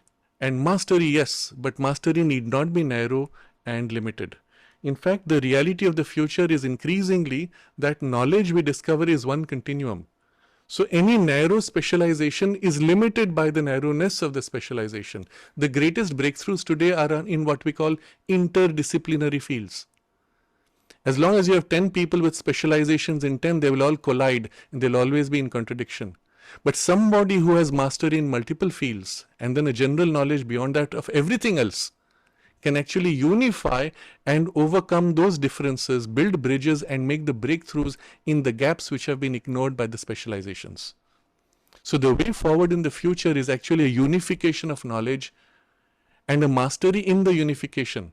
While it may be specialized in a particular field, it must then widen out in a continuum to the whole field of knowledge, leaving out nothing. Such should be ideally the direction of your training and development. Maybe you cannot take it all that way, but take it as far as you can in that direction. Remember, I'm setting a direction. You may not achieve in this life. It will take you 10 lives, no problem. But you'll have the satisfaction all through those 10 lives. Does that make sense practically? Why you need to have multidisciplinary, large scope? All the breakthroughs in the future are in multidisciplinary fields. So your point of view related to the future is quite clear to me. But what's the spiritual point of view to it? How will it impact me if I am mastering in many fields and many skills? The spiritual perspective is this: all that can be described and defined by algorithms and book written knowledge can be replaced by artificial intelligence. The future, therefore, for human action is to open to the higher spiritual potential and the intuitive powers which can make breakthroughs which cannot be replicated, imitated or replaced by machine learning. So in that sense, the future leaders will be those who open to intuition, and that's why you must develop this. Does that make sense? So how are these modes related to the intuitive perspective? The intuition is precisely that domain. Hmm. And to be able to open to that consciously and draw upon it to develop insights, to inspire yourself in action, to be able to even to attain skills through the intuitive action in the hands, in the body. All of this will be part of the training if you really want to be future proof. Otherwise, eventually you will outgrow the need of the hour. You will become a has-been and you'll have to change your body, take a new life, take a new body which will be more skilled and receptive to the new necessities and build again a new life. But ideally, and this is what I recommend, in this very life, you should have many rebirths. Each time rebuilding yourself, reshaping yourself in demand of what is needed today. And sir, each time we learn a new thing, can we say that a new part of ourselves grows? Absolutely. Absolutely. You're never learning things. Remember, the word itself is wrong. You're not learning from outside. You're discovering from within you. Even as you learn from outside, effectively you awaken to a skill and capacity of knowledge or of execution which is drawn out from within you. So always learning is accompanied by growth. That's why it is interesting. If mere acquisition of knowledge was from outside, there would be no growth to you. It would never be interesting. That's what the machine learning does. What you do when you acquire knowledge is to discover what was already known within you and you grow with it. Therefore, it's interesting. Thank you. Sir, just one more question. In the starting, you mentioned that there is a particular thing, there is a particular calling which comes from inside, which we need to follow, and it is there from the starting, if you are quite conscious enough. So, sir, I have a doubt here that how can we differentiate that whether it is a calling from our inmost being to do a particular thing, or it is just a social obligation or a social influence which is there upon us. I'll give an Yes. example. If a person says that I like cricket and I want to be a cricketer, so the chances is that he's influenced by the society, because he'll never say I like to be an ice hockey player, because that's not the climatic conditions of India. So he's been influenced by the society. So how can we differentiate that whether that calling is coming from inside or we are just affected? So very clearly, the calling from within will rarely be found bound to an external form. It will never be I want to be ice hockey player or football player. In very rare cases, it may take that direction, but generally, it will be that I enjoy this skill of engagement in these full body games. That will be the direction, and then it will fit into the grooves of the available games that you can access. And then later it may take a more specialized form as it grows into a career. But innate to it all will be the body, strength, skill, growth in a rich team frame. That will be the broad direction. So always what comes from within is not bound to form. It's like water. It can flow to fill any form. It's the quality of the water and the direction it flows which will be different. So, and let me, since you mentioned cricket, I would very highly recommend for all of you, please do not waste your life in cricket. Cricket is one of the most stupid, meaningless games because at any given time, half the team is sitting waiting for a chance and only two people are on the field bowling and batting. Everybody else on the other team is also sitting and waiting for the ball to come their way. And the action is of two people for a few seconds at a time with a lot of time wasted. You are learning nothing. The skill base is practically zero requirement. It's one of the most wasteful games of national energy. Redirect the same energy in learning basketball, football, or other team games where everybody is simultaneously engaged and there's a constant team interaction. What you will learn from basketball play in half an hour will be more than several hours of cricket where you will still have learned nothing useful because, well, you don't have a chance to do anything useful there. So unfortunately, it has been pushed upon you by the media and the drama with a lot of other interests involved. But it's one of the most meaningless somnambulistic games where you're just sitting as a zombie or standing as a zombie most of the time. Play a basketball. As a team game, you'll see how quickly you will develop interpersonal skills. You'll develop mastery of your emotions and energies as well as physical skills. So yes, there are games which even at your age will be helpful and useful, irrespective of whether it's part of your soul's deepest calling.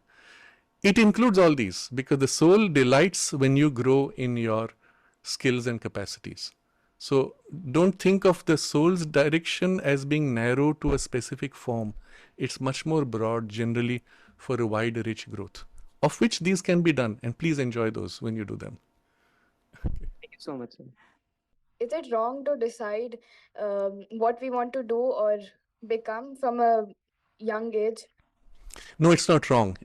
Understand that whatever you feel drawn to is a reference and a direction. Don't fixate yourself into the narrow groove because right now you don't have a full picture of what the world is like. Keep it as a direction. Understand that what you're called to is something deeper behind the form. That's why I gave you that example of my friend and the police. Yes, that form attracts you, but you will learn as you grow that it's not the form but something which is the quality of action or work in that form which is what calls you. And you will discover that quality in a wider sphere as you grow. But there's nothing wrong with using that as a reference to keep your focus. Absolutely fine. But know that it will widen as you grow and grow wider in your own consciousness. So you said that an aimless life is a miserable life. So I wanted to ask that when we have an aim, that would not give us deep satisfaction, but it is an aim. So we'll have a miserable life or happy life. So it's all right to have a short-term aim as long as you keep what we discussed today as the broad, larger aim. And the larger aim is for you to develop yourself in your full potential and to serve a higher inspiration, intuition, and your soul's aspiration. This is the broad aim all of us will have. Within that, yes, you may have short-term aims, intermediate goals. Before you reach even that short-term aim, you may have intermediate goals. In the next 1 year, I want to do this. In the next 3 weeks, I want to do that. Yes, all that is acceptable. And they all set the pace broadly in the direction of your aim. They are all involved with developing your capacities, your skills, your plasticity, your intelligence, your strength, etc. So all those are good. But you must be conscious these are intermediate goals. Your life will not stop when you reach there and say, now I have nothing more to do, isn't it? So yes, please use intermediate goals, and they're very useful as references, and that's why we have competitions. You see, when you have a competition and you're running together, competing with each other, the goal is to get to that line, finishing line of 100 meters first. Yes, very good. But you don't define yourself based on how well you did there. You don't define yourself based on whether you reached it or did not reach it, isn't it? It's a means, it's an aid to focus your energies. So please use all kinds of intermediate goals, but they are not your ultimate life goals. Don't stop short with something narrow. Refer to it, yes, that's one of my intermediate life goals. Please keep that one of, and there'll be others which will come as you grow. Does that make sense? So my question is regarding you. You also mentioned of the flexibility of the mind. So what will the method to increase the flexibility of the mind in the right direction? As it is also said that we are only the creator of our whole life. Yes. So I don't know, where do you get that phrase, we are the creator of our life? Where is that coming from? I have only listened. Sorry?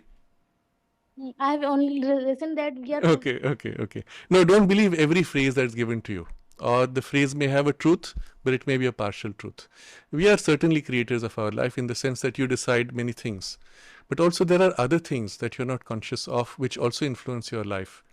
As I said, there are deeper layers within you that you may not be conscious of. And then there are circumstances of life which also influence you. So we are actually collaborators in our life. We can't say we are entirely our own creators. So ideally, you should have flexibility of mind, flexibility of emotions, and flexibility of body. Because finally, what you want to express, either from your soul's aspiration or the higher intuition that flows, will always exceed a narrow limit. And the more flexible you are, the more effective you can be in whatever you choose to do, the more you are able to adapt to circumstances and make the most of them. You notice one of the features of inflexibility. People who grow old become inflexible, not only physically, emotionally and mentally, isn't it? They are old because they are inflexible. You may have met grandmothers or grandfathers who are very flexible and adaptable, and although their biology is aged, their mind is very young because they're flexible and can adapt. So in a sense, youth and flexibility and adaptability are common. Age is inflexibility, rigidity. Okay? So you must become flexible in all three parts, not just mind. And the three are interdependent. If you make your body flexible, you'll find your life energies are more flexible, and when your life energies are more flexible, your mind also can become more flexible. But there's a very specific training for the mind's flexibility. Two things you can do. One is read a lot of rich, diverse, provocative ideas. The more rich, the more diverse in terms of content, where people have gone into deep thought. And that's why some of these are called classics, because they represent a rich depth and diversity. But when people have gone into deep thought, you read them, it suddenly makes you question, yes, I never thought of that. And it's as if you're condensing many centuries of thinking into a few years, and you're getting the essence of it all, forcing your mind to say, yes, this. But that's not enough. If you simply read and repeat, you become just narrow in what you have read. In reading, you must then question, how far is it true? At what point does this statement or this belief or this principle fail? And what is a condition where it actually becomes false? So you made this phrase, we are the makers of our own life. Yes, true, up to a point. Now describe to me the conditions where that's no more true. But you actually cannot define or determine your own direction of life and form of life, and observe all that. Now you'll find you have a certain insight, and then you find its contradictions, its limits, and then you find even a contradictory statement. Can you now widen your perspective in which you can include both of these to become a complete vision? Now your mind will widen, it will become flexible. So there's actually a process of thinking, for which first step you use raw material of deep insights from other people's thoughts. And some of them may be, well-known, famous authorities, but you have to question. Question, however great the authority is. Question and look for the opposite and the contradiction of it and the failure of it, the limits of it. And then widen in your own thinking now a perspective which is more complete. And in this way, you will train your mind to always go one level above, one wider step more complete, widening and becoming more flexible. So the first challenge when you read many things, it will force your mind to open to things you have never thought of or would not think of. But the second process will then make it truly flexible and rich and wide and independent of external inputs. And then you will have insights that you can say, yes, this. And others will say, yeah, that makes sense. What you say is so much more deep than what we read in that book. But that's how it will go. But do both. Read a lot, and the second, widen your mind by questioning the limits of whatever you have understood or read or what people say, and widening beyond. Thank you, sir. So my second question is that how to develop the capacity and the potential of accepting the challenges in even worse conditions. What kind of challenges and what kind of conditions? When we are not able to do the things, even the different types of challenges comes in our lives. So, Like what in your case? I'm trying to understand why this question came up. in studies, there are several works Okay. come. Okay. So sometimes you get overwhelmed by work and you're not able to overcome. There are two things you should do at that point. First, filter out what is more important from less important. You have to prioritize your time and your energies. I give an example here, and very specific maybe to someone of your age. I had once met a family here. They were from a different state, and I had recommended for the children in that, this was a girl of your age probably, and I said that she should do other things, go outside the boundary of the studies to develop other skills. And the mother immediately said, oh, but she has no time. I said, tell me, what is your schedule of the day? So they described the day. After school, you go for this tuition. After tuition, you go for another tuition. After that, you go for homework. And you have no time. Then I asked the girl, you're going for 2 tuition classes. Do you actually need them? She said, no. So I asked the mother, why are you putting her to a tuition class that she doesn't need? She said, just to be on the safe side. In case, they're teaching something there which others get, but she doesn't get. So just to be on the safe side, you ram her through all these. It's wasted time. So you will have to assess what do you need and what you don't need. And prioritize your time, drop out the things where you don't need, keep the things where you need for your growth. Even if you set yourself as a goal, I want to, intermediate goal, I want to get this exam, really crack it and do really well. Fine, that's an intermediate goal, for which I'm going to prepare like crazy and develop all the necessary skills, capacities. Fine. For which you may choose to ignore other things for a while. Fine. But afterwards, you'll have to go back to those things. In any case, while you're doing that, what is important, what is not, and you will sift. And that choice has to be yours. Because your parents cannot. out of fear, they will try to ram you through too many things, isn't it? So you will have to assess, and then you'll have to build trust with them. That tell them, look, don't worry, I will take care of this. I can manage with this. I don't need that. And then find and schedule your time. So schedule your time based on priorities and your energies based on your priorities. Right now you have a limited capacity and energy. So prioritize, do the things which are most important first, and then fill in the time of the other things with the less important things. And I'm not saying you should deny anything which you find useful or helpful, but prioritize them only. Vande Mataram, sir. Vande Mataram. Sir, you've talked about higher intuition. So I just wanted to know a few ways where we can open up to our higher intuition. We can actually realize it, manifest it into our lives. Yes. There's actually a whole training program that you can follow, of which the first step is to train your mind to become absolutely quiet. Because as long as your mind is in a state of agitation and restless activity, you cannot access what is above. As an analogy, at night, when the sky becomes completely still, silent and transparent, you see the stars up to infinity. But the moment there's some activity of light or clouds agitating, it covers up and you cannot see the stars to infinity. It's something like this. Your higher ranges are already present. The knowledge is already held there. But as long as there is this intermediate agitation of the mind, and mind is a light, but it's an intermediate light, but it's agitating, always restless, it prevents you from receiving what is above. So the first training is to train your mind to become absolutely quiet. And in that state of quietness, then you can turn your mind upward and feel as if opening to a wide space above. And at some point you'll feel very quietly something descending, as if like an insight that comes in. And flash, you'll know, and you'll feel as if that knowledge descends into you. But at that moment you could rush to seize it. I got it. No, you wait, because you train your mind to be quiet and remain quiet. You get a first insight, you say, wow, and you wait. And then there's a second insight, and sometimes a third insight.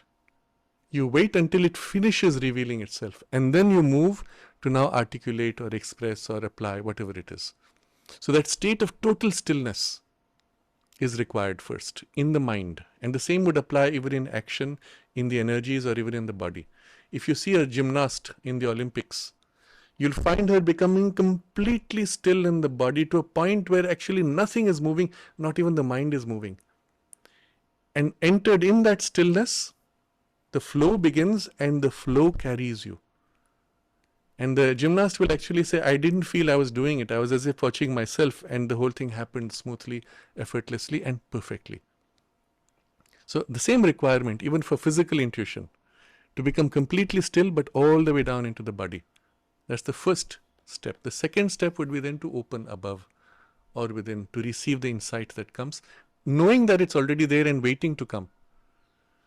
So if you're more interested in this, I could suggest a more detailed discussion on this in a series of talks which I have given, which I will send the details with Anjali ma'am. It's called How to Develop Intuition, and there are like 4 or 5 talks. Number 65 to 71 of the series called Evenings with Sraddhalu, where I discuss this in quite great detail. Thank you, sir. So you see, this being a school, or for that matter, every educational institution, that will always have some parameters for the children to be able to choose certain subjects. And somehow, our society is such that there is still a leaning towards science and Yes. maths. Career based. Yes, career based. Now, as a school, it's like, how do we handle this? Should we allow a child to just take whatever the child wishes?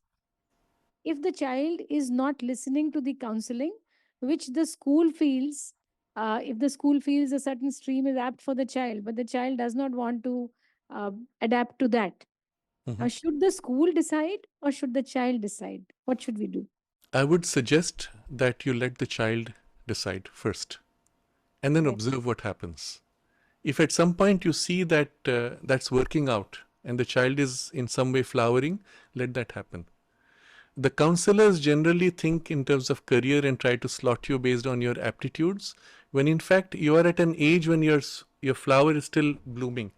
The petals are opening. One or two petals have opened. You can't say, now because those two petals are open for the rest of your life, you will go only in that direction.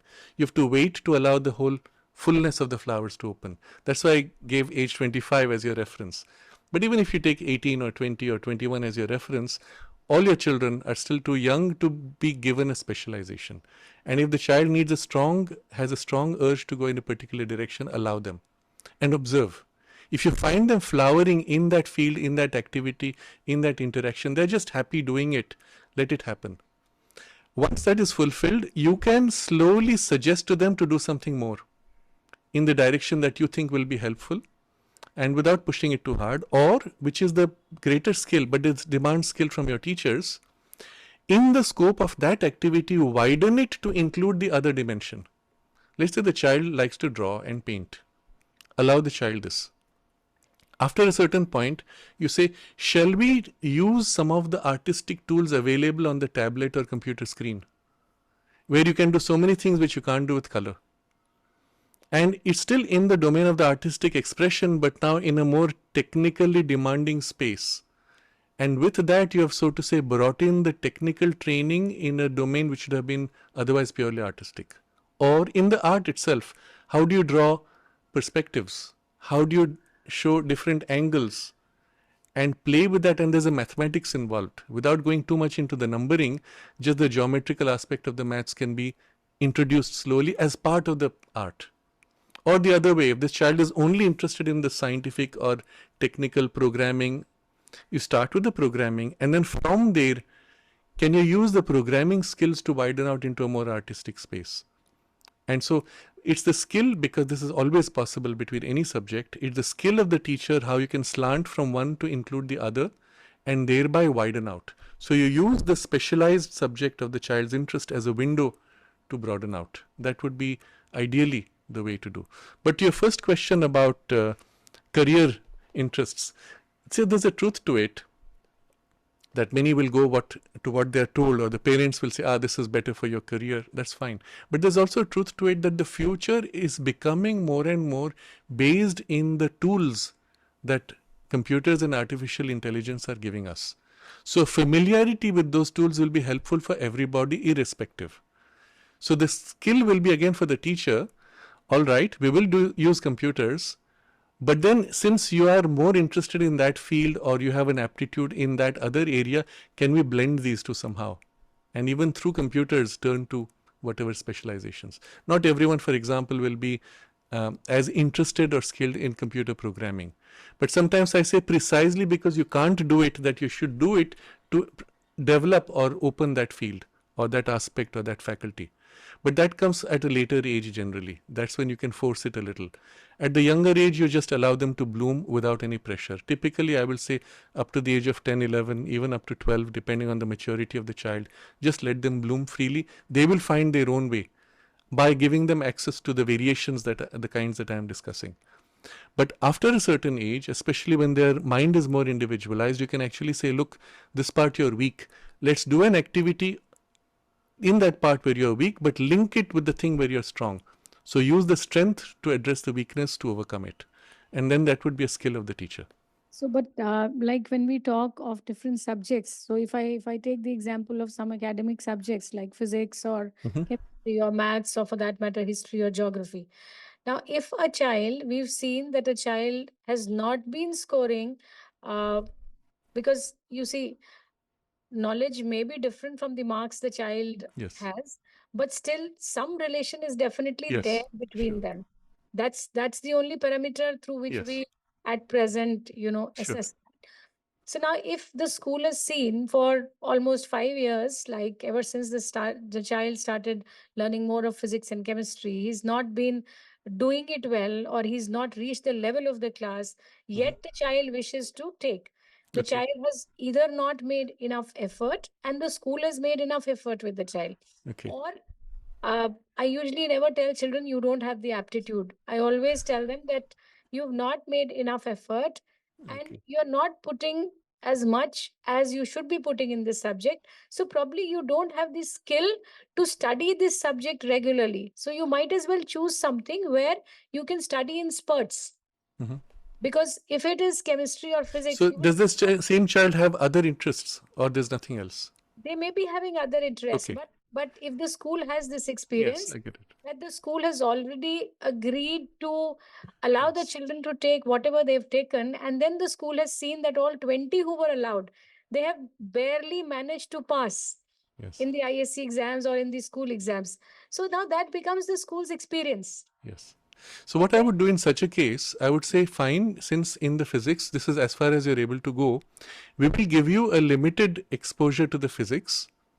And so you split between the physics, which is much more intensively detailed and more mathematical, to the less mathematical and experiential play of physics. And you'll find today a lot of very interesting channels. Physics Girl is one of the channels on YouTube where many experiments are shown, demonstrated. You can do those kinds of things where it's much more fun based, but the principles are understood, the process are understood without the maths. Generally, those who don't do too well, it's the maths aspect of physics which is difficult. But physics in itself need not be difficult at all, because you're dealing with ideas, and there you can go, you can stay within an accessible domain even with complex ideas, and at the same time then link it to the other activities and broaden it. That would be the way I would suggest. You actually split the group to those who go into an intensive exploration which is more mathematical versus those who do a more experiential and enjoyable exploration of the physics. Yeah, but eventually you have to conform to the standards of the board and Yes, syllabus and everything. you'll have to find a Y media, but then you will call that let's say experimental physics. Then it will not fit into the board structure, but it will be a useful activity for the child to open and develop. Yeah, so the issue is that it's not a matter of interest, it's a Mhm. matter of a career which Yes. which they know more of. They've seen more people, just as Right, you were exactly. saying it, don't attach yourself to the form. So basically, Yes. it is just that you're Yes. attaching But yourself what to the age is form. this discussion about? At This what age? discussion is about grades 11 and 12, about Okay. 15 to 18, I'll Yes. say. Yes. Okay. So they are attaching themselves to that form. Mhm. I got the answer from there, Yes. and I got the question from there as well. Right. That they are attaching themselves to the Yes. form, but they do not have the qualities of that form, and they're Yes. not ready to, Yes. What they bring. do not have is the requirement for the specialization in that field. Absolutely, But absolutely. you can still take it in the interest which they have, and it may be a genuine interest, and allow the interest to flower as much as it can in the direction it wants, even if you don't get the high performance in the marks. I'll give an actual example here, which is somebody who I knew in my school, of one of the age groups, who was even slightly dyslexic, very slow in the physics, but had a real interest.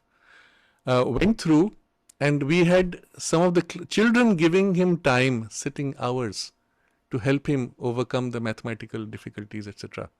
He completes his school in the ashram school, and then applies for an IIT, actually gets through the IIT. Today is a professor in a specialized field in computers, something. Wow. Interesting.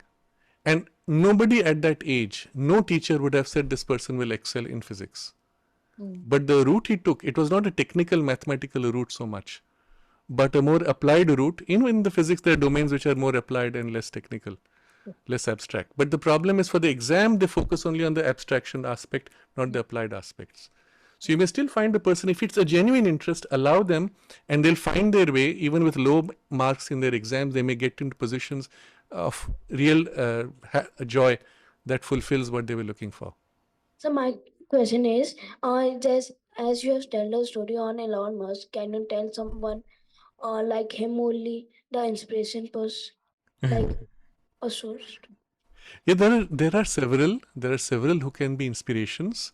The point is that in all these, they developed certain faculties, capacities of theirs, and followed a line of development which was aligned to their soul. So yes, I could give you more stories, perhaps. That may be interesting discussion in itself. I took Elon Musk particularly because in him we saw all four things quite well developed, and that is rare. In most cases, one of these aspects is more developed, a few, two or three aspects. That's why we need teams. Elon Musk stands out because he's a one-man team, which is as if 4 people together, and even then he depends on others for specializations. But otherwise, you will find generally in any effective administration, there'll be 2, 3, 4, sometimes more teams, so that different people's strengths unite around a single objective. And that's why in you, the ability first to develop yourself as much as you can, but then also to be able to align to specific objectives as a team. It's a skill that one can develop to work as a team. To work as a one-pointed leader is not very useful because you are incomplete. To work with a group is not easy because then you have differences of opinion. So how you can align that with your strengths is part of the training which you will learn in life as you go along. So Elon Musk is an exception in that. The more common thing is how you with your specialized development can work as a team with others to make a complete person who works as a team. You see? Sir, can you name them others so I will do a research on them? There are many. You will see examples, for example, people who have started from zero and built entire skills, capacities, and sometimes No names. entire businesses, empires, like the Tatas would be a good example. J.R.D. Tata was a great example. He started many different industries and led them all to a certain level of excellence. There are not all have built the same way by the strength of their own innate strength. There are others who have built industries by utilizing opportunities which were unbalanced, let's say, by influencing the government policies and so on. That's a different mode of working. Here I'm giving examples where people have built on their own strength. So Tatas are a good example also. But the point is not that. You look at them for inspiration of how they did, not what they did. Because what they did today has no meaning. The world has changed. How they did was by developing themselves and committing themselves to a greater ideal than themselves. That's what you have to do. So you learn from that. If you like, you can also read and watch videos or stories of historical persons who have achieved something extraordinary, great leaders. Draw the inspirational content. Don't attach to the other parts which may not be relevant to you. There are many, but more important is what you find in yourself. I would like all of you to review, dwell upon what we discussed, and so to say, imbibe, absorb, assimilate. Let it be your aspiration, your discovery, your knowledge, not something I told. When I spoke, if you felt a deep resonance in your heart, in your mind, somewhere in some part of you that said, ah, yes, this is true. I know it is true. Catch that part where you know it is true. Hold that, stay with that, and then let that unfold. What I've shared is not mine. It's something you already know deep within. And if I've conveyed it in a certain way, it has helped to awaken what you already knew. Now it's your knowledge, and it's for you to realize and fulfill that potential which is within you. So hold this within yourself. We'll stay in concentration and also consciously dedicate ourselves, our lives in service of the Divine Mother, and especially in her form as Mother India, as Bharat Mata, in whose service we put our lives.